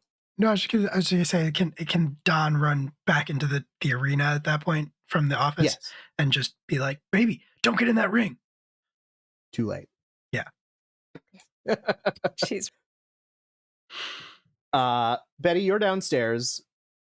Make me a POW check. This isn't gonna go well. I can tell you that much. Excellent. 3135. Nice. So you see for a moment, Regina has killed the rat man and thrown his body away. And you see her eyes go completely scarlet red for a moment, and you feel yourself take a step towards her. And then you see there's like some safety glass that's protecting an axe. And you see your reflection, and you see Grandma come up behind you, and you can feel her hands on you, and you hear her voice insistent in your head, and she says, "Run! Run now!" I'm going to take that. I'm going to take the strength of Grandma's voice, because it is very rare, and kind of wrenching back, almost pulling themselves kind of metaphysically away from Regina, like stepping out of mud, just yanks themselves and starts sprinting, does not know where they're going, just away from this fucking woman. That's fair. You take off. You head back out through the the toilet stall, and you can hear her steps coming after you. She's not running. She's not in a hurry. But you get into the bathroom, and there's a moment where you see Manfred come through the other door. And you've got Regina coming up behind you. And they basically have you cornered into the side, like the corner of the bathroom where the mirror is. And Regina looks at the Manfred goop, and he starts advancing on you. And it's at that point you feel another hand on your shoulder. And you look back, and Grandma is reaching through the mirror, and she's got your shoulder, and you just feel a tug. Just, And that is when Betty gets dragged through the mirror. And I think on that note, we might take a bio break. If that feels good to everyone. Oh my god. Oh! Sure. Boo! Why Boo this not? man! No, Thanks, Grandma. we're all peachy, right? I'm just Stressed. Cool. Oh, God. God. Well, we'll be back in 10 minutes. Don't go away. See you real soon. I'm allowed to hate it. They're cute little skin butts. Oh my lord. No. Hello, everyone. Yeah, all your business is out there if you are a Sphinx cat. On a note of cute little skin butts. Hey, everybody. No. Hey. Hey. Oh, It's one of those God. things that's cute until it's not. Also, all cats' butts are out at all times. 100%. It's true. true. You're not wrong. Cat will do everything in its power to show you its butthole. See, it just reminds me of that Bob's Burgers episode where Linda's sister draws all the butts, Yeah. all the buttholes. Mm-hmm. Truly the best episode. Yeah. Oh. Okay, well, hey, we're here. We're still alive from the apocalypse. And we're gonna play more wrestling game, I guess. Okay. Yeah, that sounds good. Yeah. Well, Nelly, you're still the E.L.B.O.W women's champion. You have that going for you. Your nose has been broken, and you probably have a pretty big bruise on your jaw at this point. In the sort of confusion of the spraying of cola everywhere, you and Stevie managed to like book it away from Athena, and are currently backstage. Has Don made it backstage yet? I know he like appeared last second. Yeah, I think he probably meets you halfway. Like he from the second that he shows up as your match ends, he like makes his way directly over to you, and his eyes look real wide. He looks very different from when he did when he left the arena to go talk to Regina. Great. Roxy would like to punch him in the face. Yeah, that's fair. I'll allow it. Yeah. Do you want me to roll for that, or does he just let it happen? I Donna, don't know you that he just- so much lets it happen as he's not expecting it. But Okay. I'm gonna say that you can clock him and do. Do you want to do your full damage? Or you... I don't. No, it's more of a what the fuck punch Okay. than a like actual I'm trying to hurt you punch. Don, you get punched in the face. Your rat bite opens up and starts bleeding again. Why? Because Didn't need to make that happen. I fixed you, now I break you. That's right. And she just all up in your face while I can only assume Stevie is like half carrying her because she's super fucked. Oh my, what the fuck? Why did you make me go out there?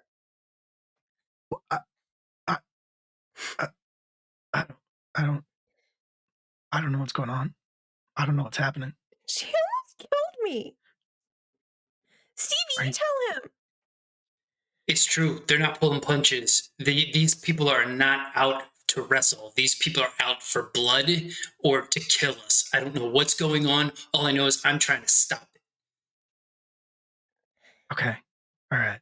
I think we gotta cut our losses here, figure something out, start getting while the getting's good. I couldn't find Regina anywhere.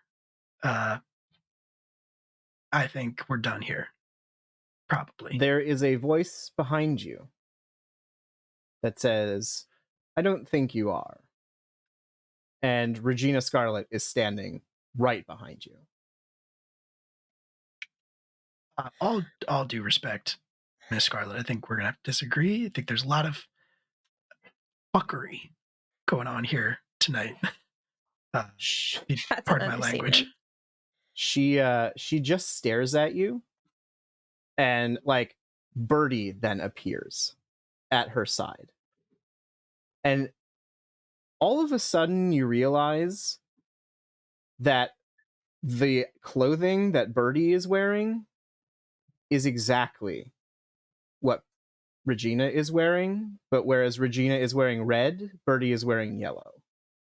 And Birdie's got their cigarette out and literally blows smoke rings in your face and says, Don, we had a contract. I think you and Stevie need to go out there.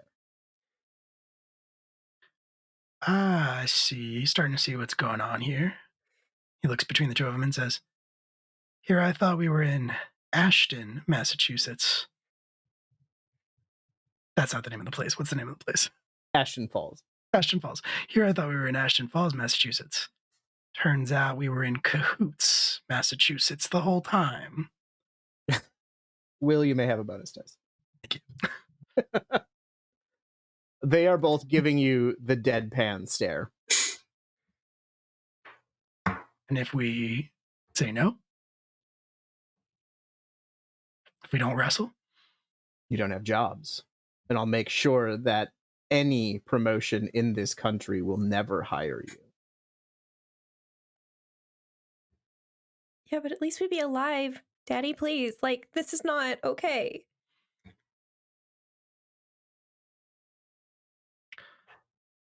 Yeah. I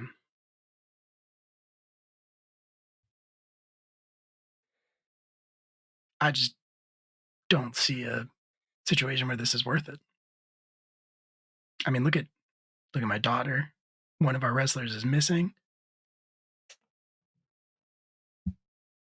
Both Birdie and Regina look at Nellie, Roxy, and they sort of share a nod. They're like, we'll make sure she's okay. If you go out there and wrestle, we'll pay for the bills.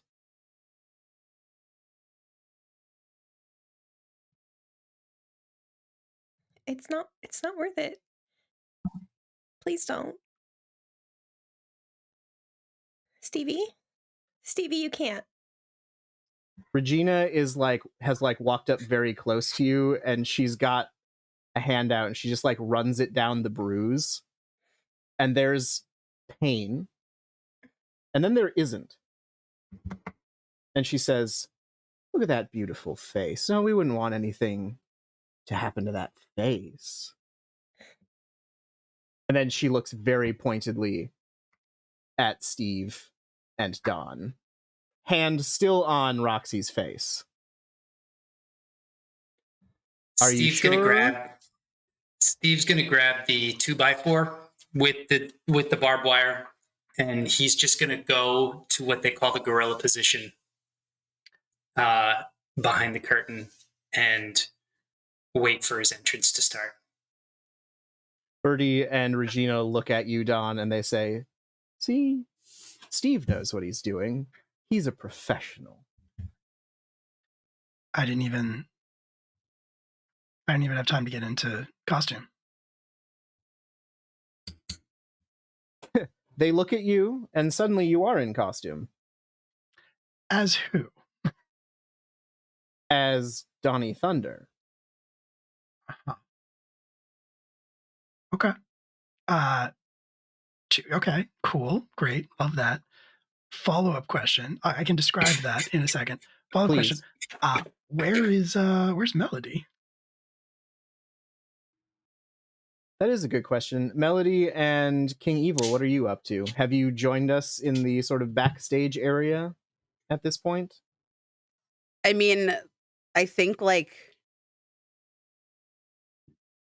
I feel like Eve would have gone into the darkness personally. No, no, no. Don't. Say more about that. I mean, someone important is missing. Mhm. And like clearly evil must be afoot. Like there must be some weird shit happening if like when I put my hands through there, like there's nothing. Mhm. So I feel like, I mean, unless you can like tempt me to come back, I feel like Eve would just be like, zoop, Melody? like not excited about it or anything, but more of like, I should probably rescue this person before something bad happens to them. I mean, if I notice that they're going to go in there, I'm gonna try to stop them. What are you doing? That is a big black hole. That is a big gaping void. There is nothing in there.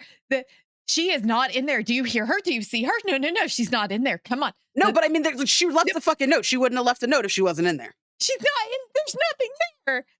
There is nothing there to be It in. looks like a brick wall is there, but there's no brick wall, right?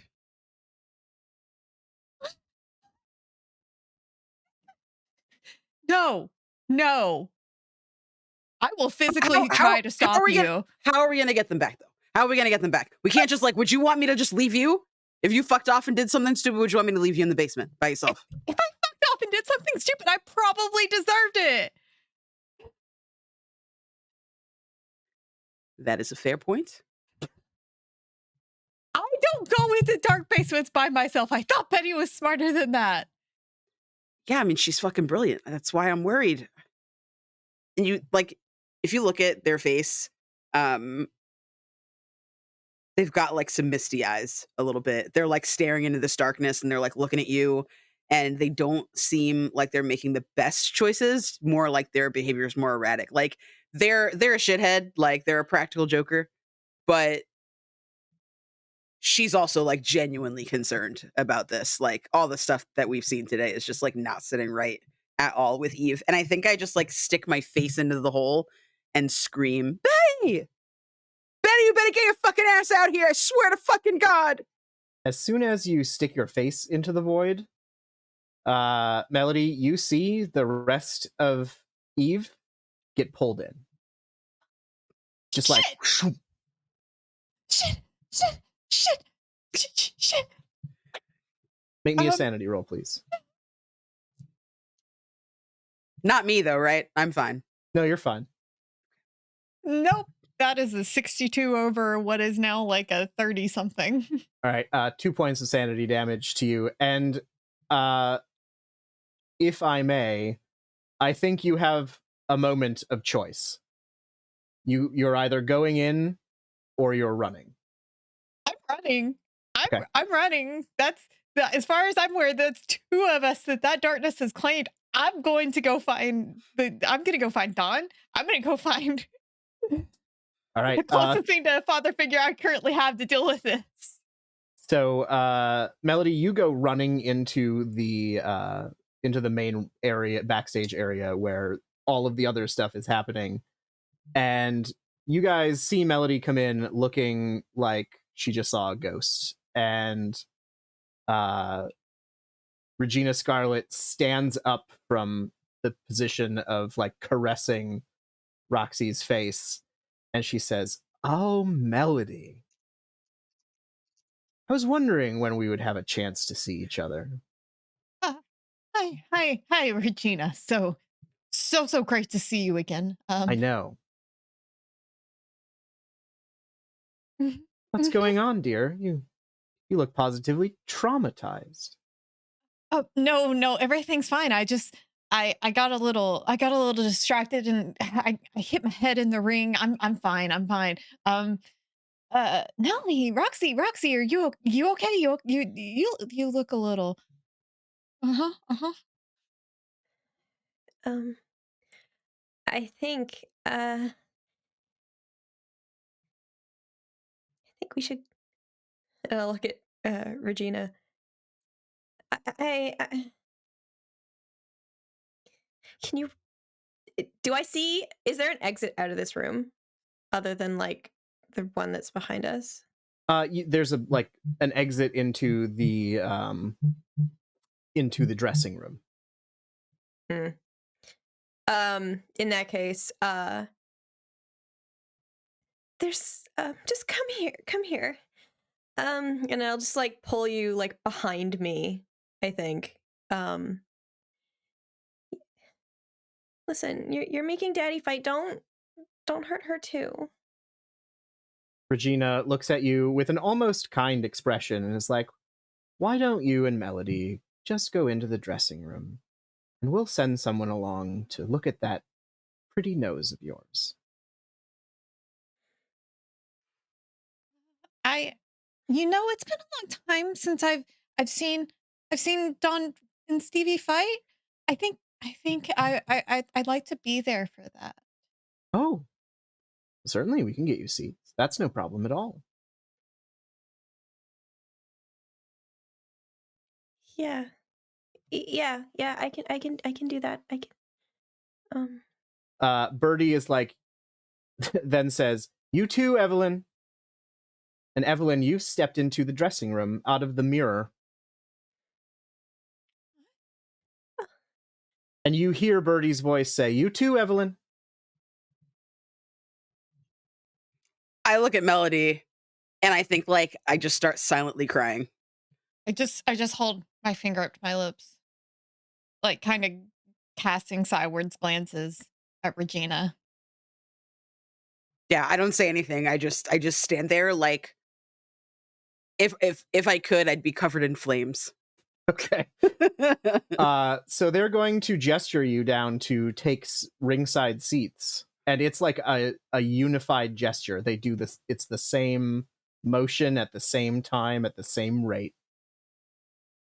hold out a hand for Evelyn the same way I did for Melody. Evelyn takes it. It's super sweaty and clammy. They look just really worse for wear. Yeah, Roxy is probably still kind of putting weight on the both of you because she's still like not okay. But she tries to like straighten up a little bit, but does not have the same swagger she usually does as we walk to the side of the thing. And at that point, the High Priestess, who is the opponent in this match, is introduced and announced. And Regina looks at both of you and says, "Oh, that's my cue." And out of nowhere, a like robe appears, and it's like a really nice, like clearly very expensive, not cheap costume stuff at all. Like this is legit. And she walks out to a funeral dirt, just like slow, painful, sorrowful melancholy. And the crowd is like, before they were all very excited, but there's a hush to them now. And you can hear them just chanting priestess, priestess over and over again. And Melody and Roxy and Eve are put in seats. And the high priestess, there's a literal altar that's in the ring now. And Regina just sort of stands there. And then Stevie Whiplash music plays. What's that like? So the entire arena goes dark, and you hear the opening notes of the final countdown by Europe. And these laser lights pop on in sync with those things. And it goes, the final countdown. Wow. And then the lights spring up, and he throws open the curtain. And he's got the 2x4 like over his shoulders like this as he's walking in, and he's just looking at everybody. And he's got this like mean, solid glare on the priestess, and he is sort of like stomping towards the ring with that 2x4, and he's just dead on looking at her. He doesn't see anybody else but this death glare on the priestess. Bob, I got chills. Please take a bonus die. That was beautiful. So you get into the ring, and the Regina sort of nods at you in a very knowing and sympathetic way. Don, your music plays. Could you describe what we see as Donnie Thunder enters the ring? Sure. So Don has not worn this particular costume in quite some time, but as he comes out, he is just wearing a cut-off black t-shirt that has a stylized lightning bolt across the front of it. A shirt that might be, unfortunately, very familiar to Melody. And as he, in accompanying that, he's wearing like aviators, and he has just a bandana wrapped around his forehead, so he's wearing pretty much exactly what I'm wearing in this moment. But he steps out and he looks around. Is there a microphone? Oh, absolutely. We have whatever you want. Cool. As he steps out, Land Down Under by Men at Work starts playing, and he grabs the microphone as he steps out. Or I think actually I will say he already has it in his hand, and as he does so, he'll take the sunglasses off. And he'll look around, and he'll say, "High Priestess. That's what they call you. Well, this time, you are messing with forces you can't control.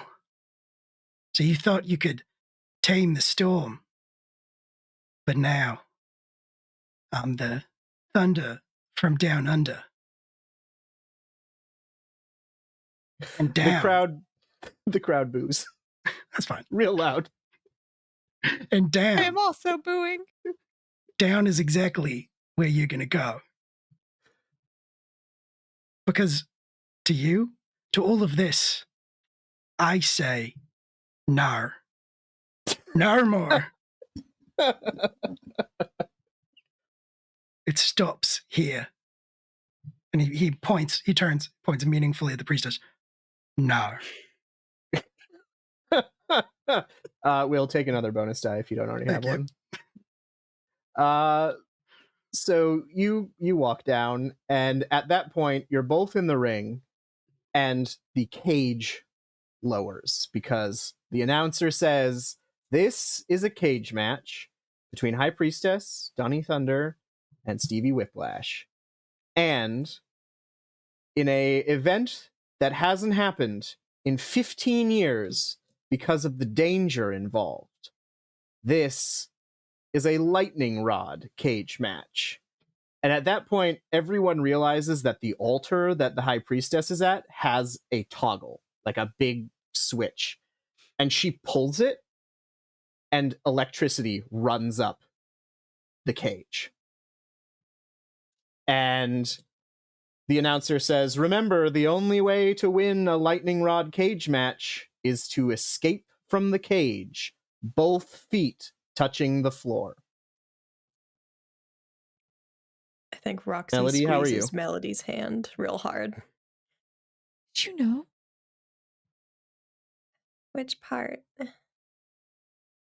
All of it. Did you know that he was with my dad? Did you know that they were going to be in this ring doing this right now? Did you know? They told us at the meeting you didn't go to. And he didn't leave right then? I told him to. But mm-mm. We gotta find a way to turn that off. Ding ding. Oh, what a day! What a lovely Stevie day! and Dawn. What would you like to do? Boy. Well, first thing I'd like to do is thank the Bleak Season for rating and everybody that came on in. Thanks so much for joining us. We are about to begin our lightning rod cage match in this this year 1980s Call of Cthulhu wrestling game. So perfect timing, honestly. I think as we kind of get into position, Don is going to look over at Stevie and try to. How does Stevie look like he's in full control of himself? Stevie is dead set on violence right now. I think if you were just to give me a twitch, it would be like stepping on the gas of a Ferrari. He would just tear into the priestess at this point. Not even performing wrestling moves. He'd be swinging arms and kicking and just going at the priestess as much as he could right now. Great. Well, I think Don tries to give Stevie a look that says, like, let's play this smart, okay? And whether he misinterprets that. So you two share a look, and you turn back to Regina. But Regina is not there. There are two figures standing opposite you. Stevie, you recognize one of the figures. He's dressed as a construction worker in a hard hat, in his orange safety vest and workman boots and jeans. And he's got blood coming out of his nose. And he's got a knee brace on. And this is Bricklayer Bill, your old friend. And he looks you dead in the face and he says, "Why'd you let them do it, Stevie?" John, you recognize the other figure. It's a man-ish. Its body is burned and cracked. It's wearing a unitard that was once white, but is now singed to all get out. It also has lightning bolts on it.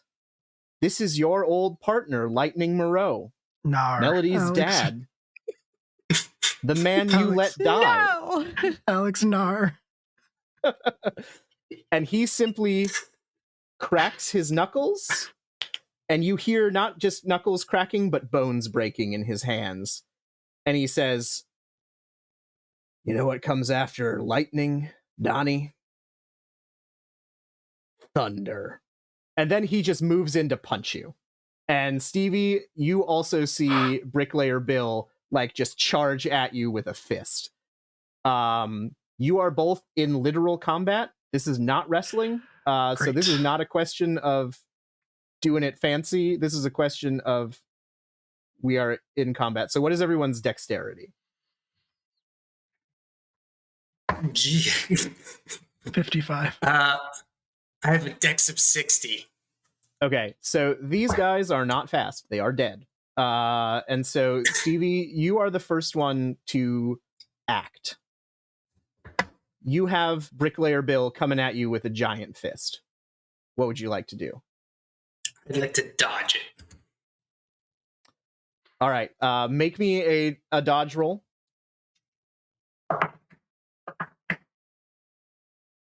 to use one of my dice.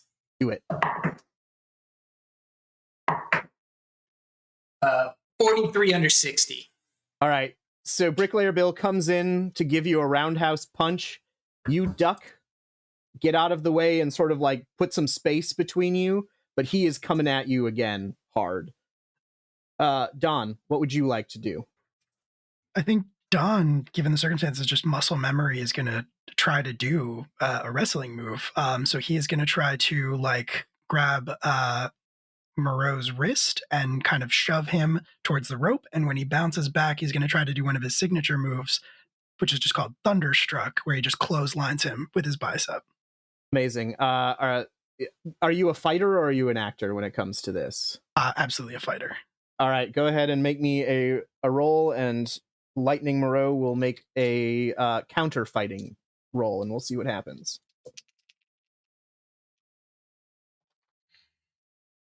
$37 under 75. Right, I got a 23 under 75. So Son you of a go bitch. in to smash Lightning Moreau with the clothesline, and he just laughs, and it sounds like he's coughing with, on smoke inhalation. He's like, "Honey, I know all of what you're gonna do," and he just punches you right in the stomach, and you're gonna take 2 points of damage. That's going to be the end of the round. Everyone else watching, what you see is the priestess hold 2 hands out and snap their fingers.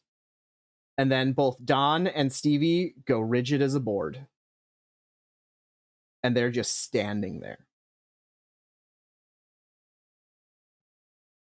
Then you see the priestess get down and starts doing something on the ring mat. Like drawing a symbol, doing something. If you would like to react in this moment, please, by all means. Yeah. Okay, it's an electric cage. They shot coal out from underneath it. Wet and electricity don't work really well together. Or you poured wine on them. Maybe they'll melt if you throw.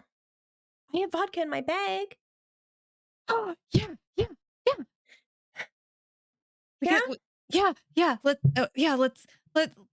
grab the vodka. And I don't know if we have any more wine left. I spilled that entire amphora, but there's usually backups. There are backups under the ring, which is now blocked off by a lightning cage. Are all of you running back to get the vodka? I mean, I think Eve pulls out a larger than average sized flask from inside of their cape. Even better. Where are we tossing it on? Maybe there's some way to like get it on her. Are there like cups nearby from where people were drinking soda or whatever? Sure, there are plenty of empty cups scattered around. Okay. I guess pour the alcohol in the cup, and I guess I can. Yeah, should I do this? I don't know the best thing. I'm just gonna slush, like stand up, run down, and slush at her. All right, you can, if you want to target it, I'll have you do a dexterity check, but if you're just trying to like get the cage, that's easy to do. I'm gonna try and get the high priestess. Okay, that sounds good.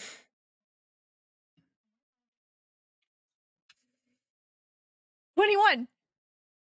Okay, so you throw this in, the cup sails end over end, and the priestess looks at it, flicks her hand, and the cup smacks Dawn right in the face. Now, you may remember that Dawn drank some Red Eye Cola Freedom Edition. And No. Dawn, Lightning Moreau vanishes from your vision, and it is replaced with pain. Like, just horrible, excruciating pain.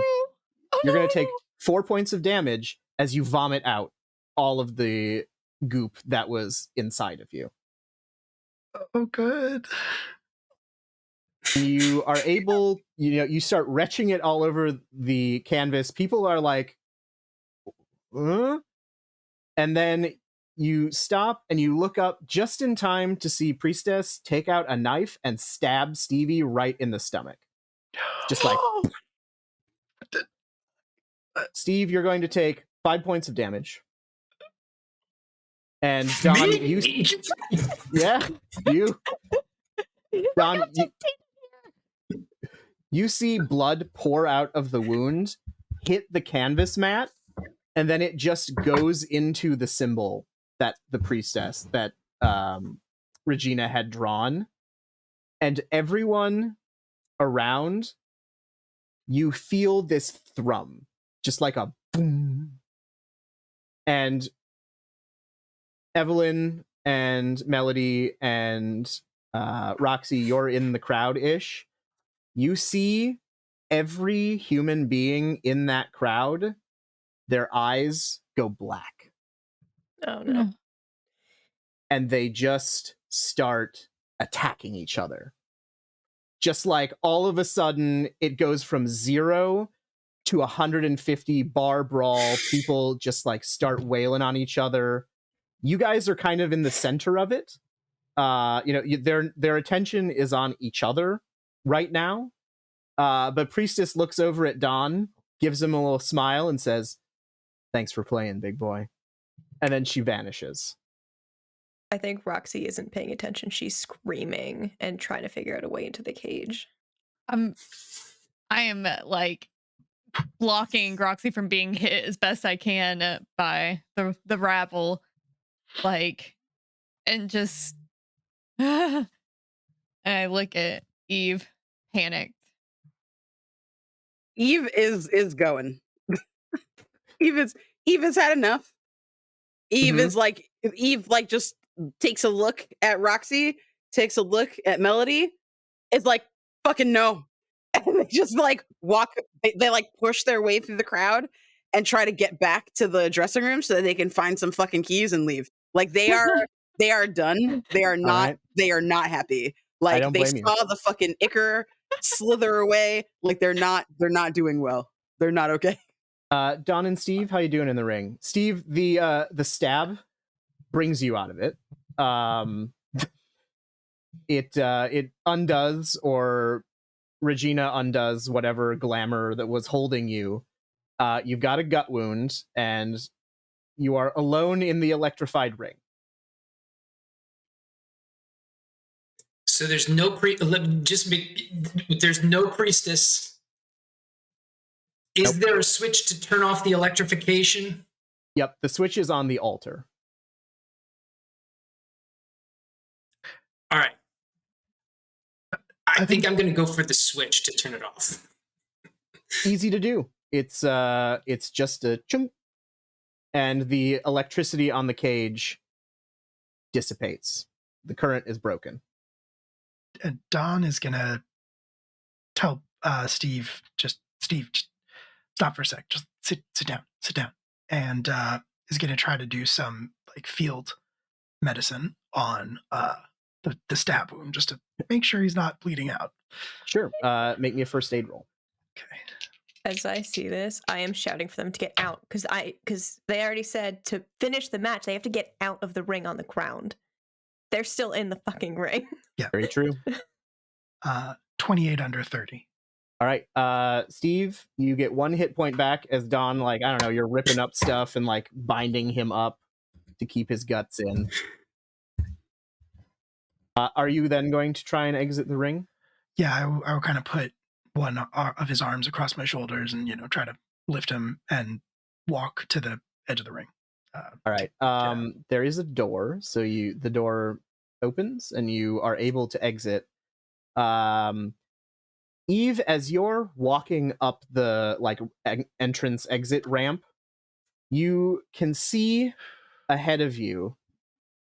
It goes into a sort of large open space that's like a back parking lot, almost like an inside parking lot with one of those doors that like steel doors that sort of fold down, and you see that door explode inward. as though something had hit it with great force. And then driving into the arena is a gigantic truck. A van, actually. Excuse me. And it's painted in colors that you recognize. And it says E.L.B.O.W on it. And it just starts driving into the arena. And it gets to you, and it's the desk clerk from the Seaview Palace Motel. And he rolls the window down and he says, "Come with me if you want to live." And he pops the door open. Inappropriate timing. And she gets in. I think she turns around and like tries to see if anybody else is there. She's like, Nelly, please, guys, we gotta go. We gotta get the fuck out of here. We gotta go. So are you all piling in? But Yeah. Yes. what about Betty? I don't know. I can't find her. Like, I gotta figure that out another time. She wouldn't want me to fucking go out like this. I can tell you that. In fact, Wherever they are, maybe they're safe. Evelyn, you can find Betty. Because you're in the truck, and you look up in the rearview mirror, and it shows you the driver, and yourself, and Betty. Yeah, just get in the fucking car, man. Just get in the car. You see like a noticeable shift in their behavior. They strap in, they buckle up their seat. She like just kind of like straightens up. Like you see her wipe away like the tears that are just like profusely at this point running down her face, and her eyes are just locked in this rearview mirror. And like she's like, shut the door. We gotta go. Betty's fine. I assume that everyone gets in, and we will reverse and get out of this place. And the clerk from the Seaview Palace Motel drives you out into the streets of Ashton Falls, which have gone fucking wild. There are people running around everywhere, attacking each other, destroying buildings. Like, he's weaving around trying not to hit people, but like it's absolute chaos. And he drives you to an area that you sort of recognize. Like, you went to this area when you first checked in. But he's taken you to the Riverside section of town, to the Satan's Rollers biker bar. And once you're in the Riverside part of town, things seem to calm down. And he pulls into the lot where there are a bunch of motorcycles. And there are armed people at the door. And I would like you all to make sanity rolls, because that was a time that we just had together. Very upset with you, Alex. So upset. That was a So 91. close. 30 under 32. All right. 48. 24 over 18. No. See you later. Steve's All gone crazy, guys. Stevie. If you 50 succeed... Sorry, go ahead, Chrissy. 54 over 34. Yeah. All right. If you succeeded, you will take 3 points of sanity loss. If you failed, you will take 7. Jesus Christ. 7. Oh, okay. I'm not doing good. Where would my 20% be that you wanted me? What did you start at? 50. 50? So if you've lost a total of 10 sanity points this game. Oh yeah. Yep. Yeah, that was Oh, exactly that's 12. what that Alex. means. Okay. I thought that meant under 10. No. Okay, then I also have. Will's like, I've I've been taken crazy a that. long time. Crazy a while. I think I just hit it, but like Okay. it was close. So you all get ushered into the Satan's Rollers biker bar, and there is a large mirror along the wall, and Evelyn, you again see Betty. Betty, what are you doing in the mirror?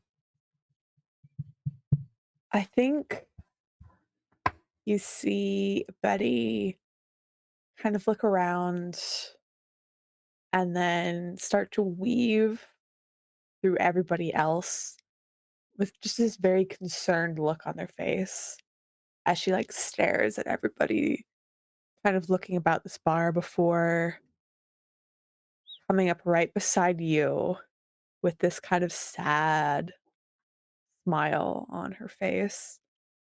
And you see in the mirror, she reaches down a hand and intertwines it with your mirror self. Yeah, Evelyn definitely reaches out.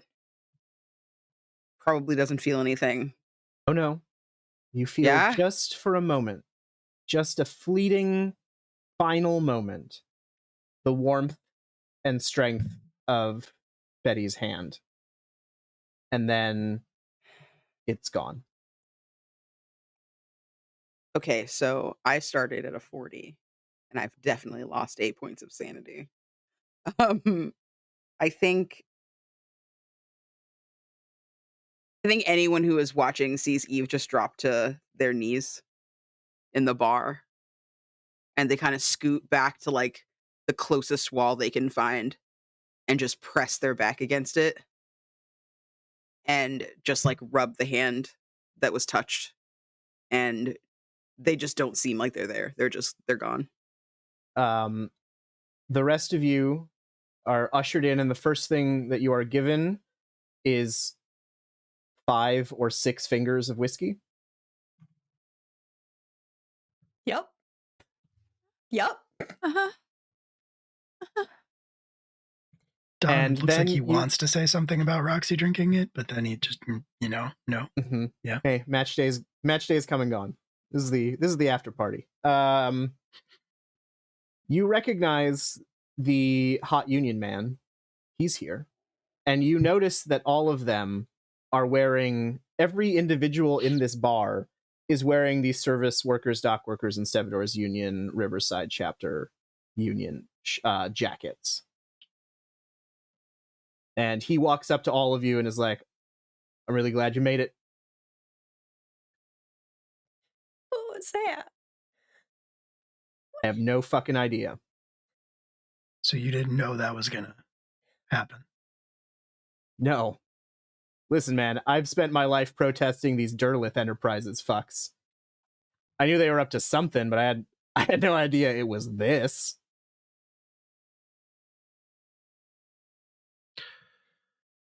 What happened in there?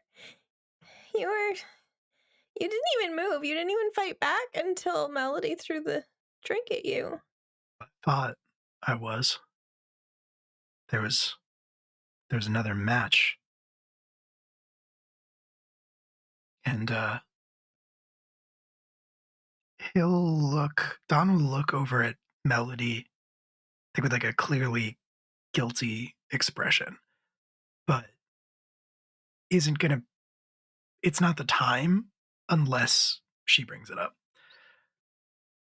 She's a little. I don't think she will right now. I think she's a little too damaged right now.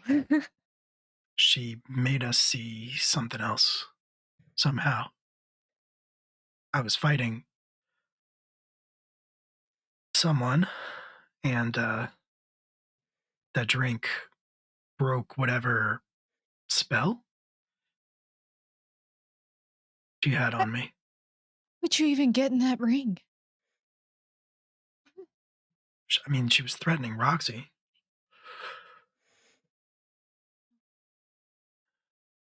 I don't know what they can do. I mean, for all I know, we're not even safe in this bar. They could reach out and do some kind of magic to kill us all. Oh, we think we're safe here. He pipes in. Is that based on anything? He's like, why don't you sit down? All of you. Well, do you have somebody that can do first aid? My brother's real fucked up. I mean, I'm kind of fucked up too. He's gonna be okay, darling. I already patched him up a little. Yeah, there are individuals who seem to have some sort of medical training that are going around looking at you guys. So if you haven't received first aid yet, you can get 1 point of health back. If you have received first aid already, you can get 2 points of health back. And Yeah, go ahead. I'm gonna walk over to Eve at this point, noticing they've not really paid attention to us or joined us or anything.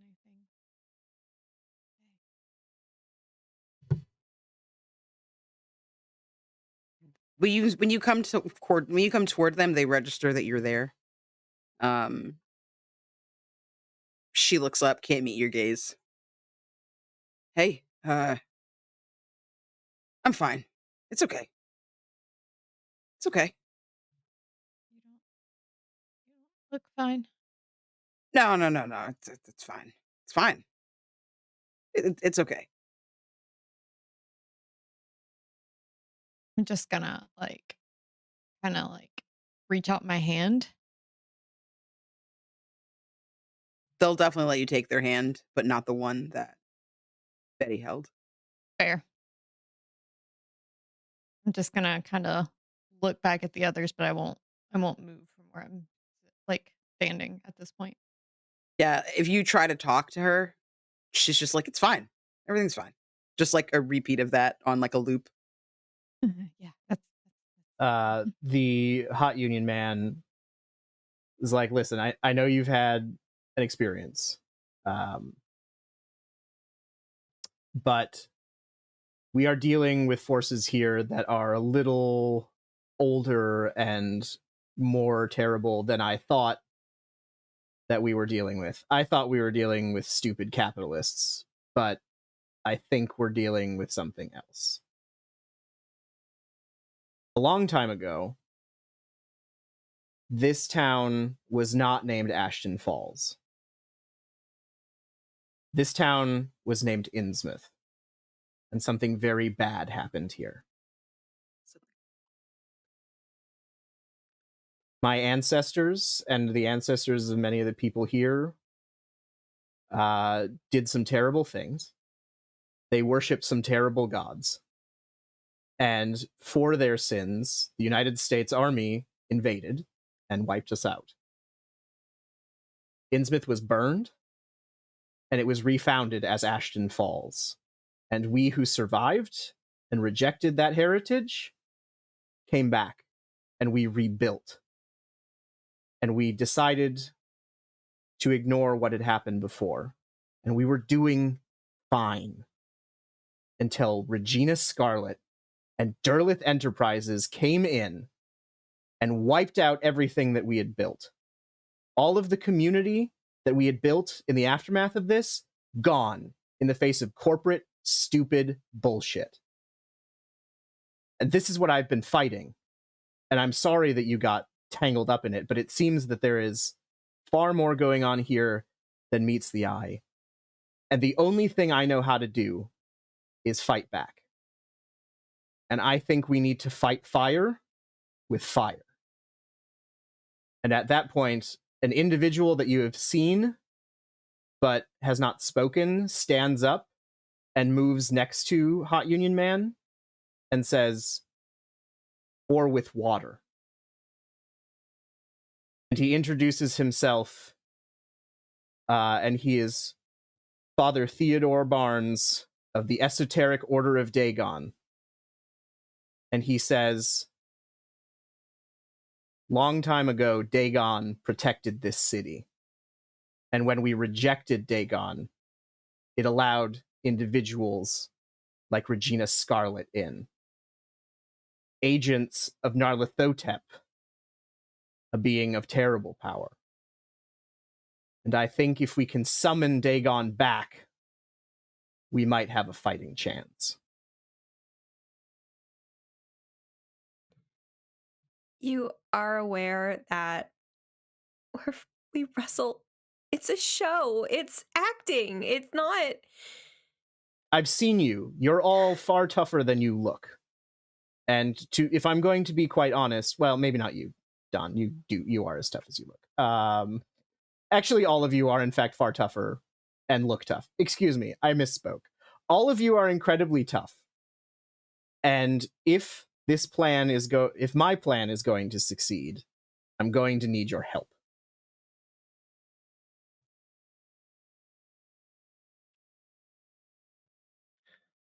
Is it like that He gestures outside. Is it like that everywhere in Ashton Falls? Everywhere that's submitted to corporate overlordship, every idiot who drank Red Eye Cola is infected with this nonsense. Sounds like, oh shit. You've been purged of that nonsense.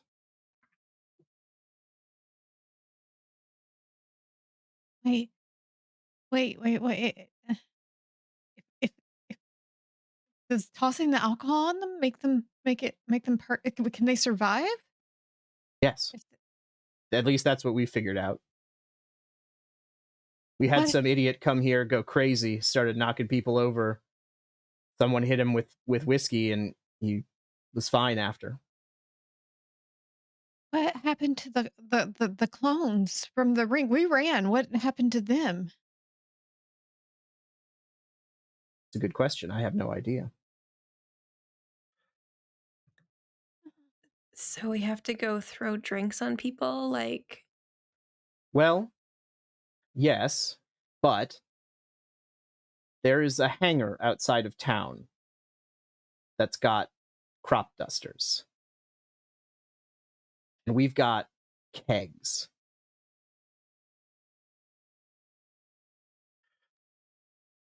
Don will nod slowly and he'll say, a long time since I flew a plane. I think I remember how. Time for a little Festivus. So the priest nods and says, if this is going to succeed, we need to distract Regina. We need to get those planes. And we need to make sure that she doesn't swat them out of the sky with whatever power she has. And once she's alone, I think Dagon could finish the job.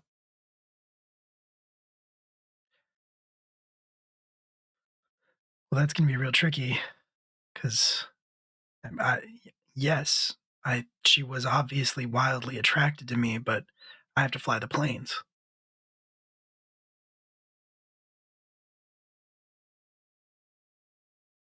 We'll have to come up with a different distraction. You can put on a show, right?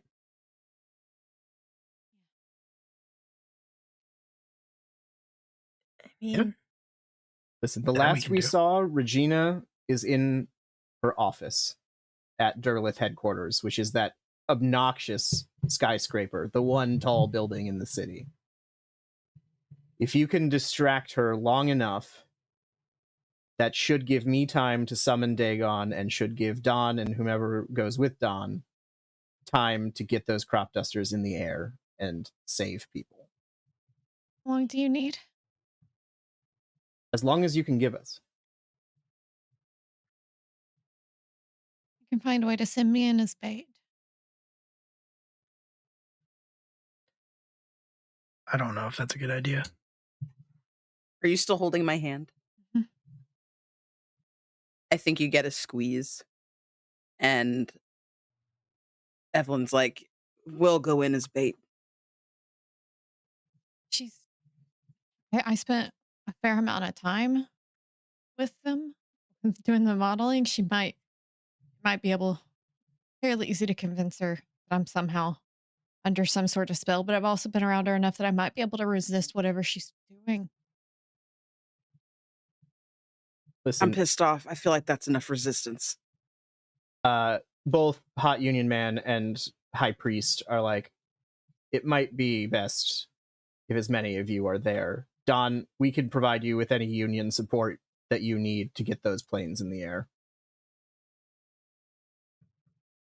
I mean, I'm not even good enough for a hit right now. I can barely stand up. Can you lift? Maybe.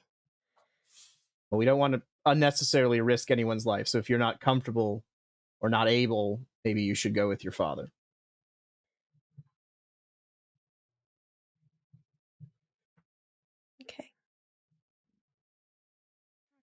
safe.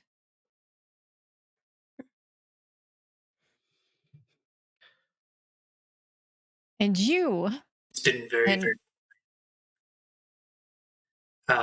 I think he's gonna go with Eve and Liddy to make sure, just to be with them. Fantastic.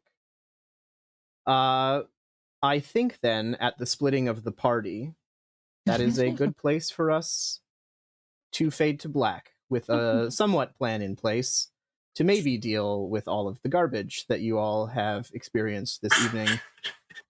I'm sorry. I'm not sorry. Straight up You're not trash. sorry. Straight Amazing. up trash is what we've been dealing with. Trash. Trash. I like actively knew we were splitting the party, but then you say those words and it just Yeah. hits a little harder. I'm like, oh, well. Mm-hmm. It's a threat. Love a split party. No, We go to our it's a deaths threat. with a song in our heart. And I'm going to be in the promise. mirror Goddamn. dimension. Oh no. Yes, sorry we had to kill Betty, but Not at all. I get to haunt Eve for the That's right. rest of their life. Wait, but Alex, how can we be ending the episode here since it's the second and last episode?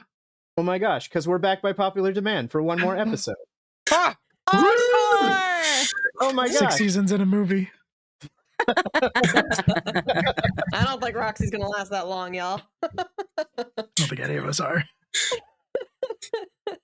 More like 6 hit points in a movie, am I right? That's it right there. That's it. He's doing okay on hit points. He's just not very sane right now. I don't think any of us are we? No, That's we've not seen good. better days. It's not looking good. Incredible. Okay. Well, do we want to do another round of plugs and things? Maybe in alphabetical order this time? It seems only right. Sure. Given the things I've done this evening, that's fair. That's fair that You I deserve the punishment. Yeah. Well, then that means Alex is going first, as God intended. Nature is healing. Hey everybody, I'm Alex. I'm Mightiest Finn on Twitter. Give me a follow. I have some projects in the works that I will reveal as they are unredacted, and I will post about them. And I, with my colleague Asa, write in the Backwards universe. We have a Southern Gothic horror TTRPG called Backwater that is out. We should be shipping our second project, Backroads, within a few weeks, which is very exciting. And we have some other projects that will also be teased at that point. Thank you all. You have been astonishingly wonderful. And I could not ask to play games with cooler or more excellent people. So thank you for everything. Thank you for running such a great game, Bob. Hey, Bob McDonald. You can find me at Stage Outlaw on Twitter or on Instagram. I do a lot of work with Crossroads Games. I've played a lot of games with them. I have got more projects with them coming up soon. I've done Kids on Bikes with them as well. I'm really, really glad to be here, and absolutely, I can't wait to come back and give more Steve Whiplash to the world here. Stevie Whiplash forever. Candace. Hi, everybody. I have been Evelyn, also known as King Evil. It has been a pleasure to wrestle for you tonight. You can find me at that Candace Girl on Twitter, at Candace the Magnificent, pretty much everywhere else. I should be streaming some Jedi Fallen Order at some point. I did watch videos the other day about OBS, so keep your eyes peeled for that. I also can be found on Crossroads Games twice in the next 2 weeks, actually, not including tonight. If you like Buffy, go peep Logan the Vampire Slayer, which both Farah and I are in. And then if you are interested in Titan Effect, some spy versus spy type shit, me and Chrissy and Piper are in that. And then if you want to watch Bob and I, we are in Kids on Bikes Spring Break, which should be dropping next week, I think, or later this week. Carrie is very busy, as are all of we. You can also find me on Tuesday nights playing Cyberpunk over at 12-Sided Stories. And you can find me every other Wednesday, as well as Farah, on 12-Sided Stories Spotify playlist with Bookhound Bounty Hunters. There's something else. There's like other things I want to mention, but I'm that person that always ruins the surprise. So I'm going to leave it alone. And if the other people at this table that I'm involved with want to talk about it, they can. Fair enough. And Farah, speaking of. Hello, I'm Farah Sarbkaya. You can find me at Farakaya on all of the socials, as well as Crossroads Games. Candace has already mentioned many of the things that you will find me in, including Buffy, 12-Sided Stories, Bookhound Bounty Hunters. You will also find me in Delta Green, coming up very soon, and some very exciting projects.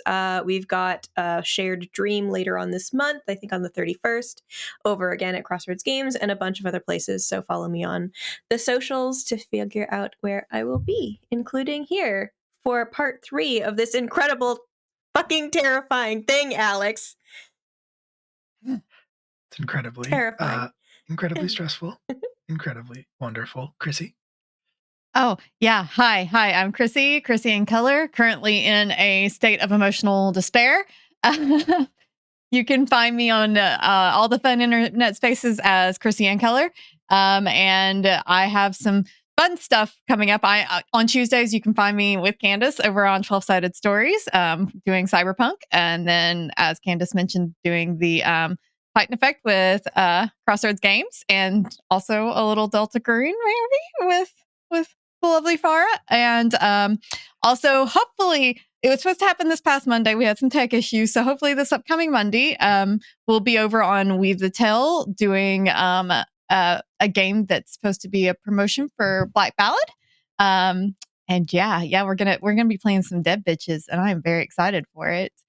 And Thanks, Chrissy. I am so stoked. I am so stoked. Same. That's gonna be a good time. And yeah. And I'm sure I have other things that I am forgetting about, but I am too distraught. My sanity is level with my characters. I have been Melody, Maynard, Moreau, and I am out. 100%. I think we're all on the same page here. Piper? Hello, everybody. I am Piper, aka Matihi. You can find me on Twitter at Maddie Matihi. You can find me on Twitch at Matihi. As Candace has said, you're going to catch us on Crossroads Games for Titan Effect. It was such a super fun game. I had a great time at the table, and I'm sure you'll have a fun time watching it too as well.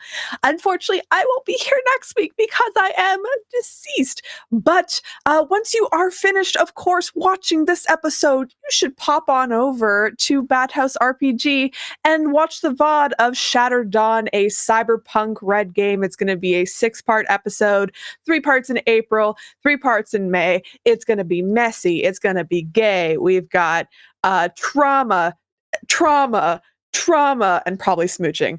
And it's going to be an absolute blast. You can also find me every other Saturday, not this Saturday, but the next one after, over on my channel, Maddie Matihi, for What We Do in the Shallows, a 5e queer pirate campaign. It's gay as fuck. Actually, you can also see my face if you go to the All the Witches Kickstarter, as my partner Candace and I are working on the Cyberpunk Red game. My other partner and spouse Emma Panada has, of course, lead of All the Witches over on Kickstarter. If you scroll to the very bottom, you get to see a little let's play of myself with some other lovely individuals. You should go check that out. And yeah, this has been such a blast. Thank you for having me. And I'm never going to forget Stevie's intro. Fucking 10 out of 10. Absolutely. So say we all. Thank you, Piper. And I will go ahead and just say hi. My name is Will. Tonight I played Don Whitley, also known as Donnie Thunder, for the first time in a very long time. And I am mostly here live from the apocalypse. So we have a bunch of stuff coming up that I will talk about. This Sunday night, we will have another session of the Madigans, which is our Dresden Files game about a estranged family of magical beings brought together by the unexpected death of their wizard father. And that's a great time. We had the first session 2 weeks ago, and this will be the second session. So definitely come back, check that out. 6 p.m. Eastern Standard Time, Sunday night. After that, Tuesday night, I believe, Class Reunion will be back. That is the 5e homebrew game that I run about a group of high school students who have been trapped in a fantasy world for 10 years. and it's very gay and it's very fun, and there are a lot of feelings. If that's your thing, come check it out. And then Wednesday night, we have a one-off Wildcard Wednesday game called Transhumanism. It is a cyberpunk game that is using a mashup of a couple of different systems, and it's going to be run by Liz, who you can find on our channel frequently at Iron Echo Games on Twitter. And that game specifically is going to benefit Campaign for Southern Equality. So come back and support that, please. It's a one-night thing. Help us raise some money for a really, really important cause, especially right now, unfortunately. And I think with all of that being said, thank you so much for the raid, Goblin Cave TV. We appreciate it. We are literally about to sign off, but we will find somebody to pay it forward to. So with all that being said, this is Live from the Apocalypse. I'm going to go ahead and be normal sized again so you can see everybody's lovely faces. If you're not already following us on the socials, feel free to do so, please and thank you. And if you're so inclined, feel free to join our Discord community, which is a great place full of great people, and we would love to have you there if you would like to be a part of that. But I think with all of that being said, we're going to call it a night here live from the Apocalypse. We're going to raid our friends at Lost Caravan RPG. Our frequent cast member, JD, is currently playing a game over there, so we'll stop in, we'll say hi. Maybe we'll spend some channel points to make terrible things happen via villain point. But there are 2 raid messages in the chat. If you happen to be subscribed, you can copy paste the first one. If you are not, which is totally fine, you can grab the second one with the raccoons. But please come along, say hi, be friendly. And on that note, say good night, everybody. Good night, everybody. Good night, everybody. Good night.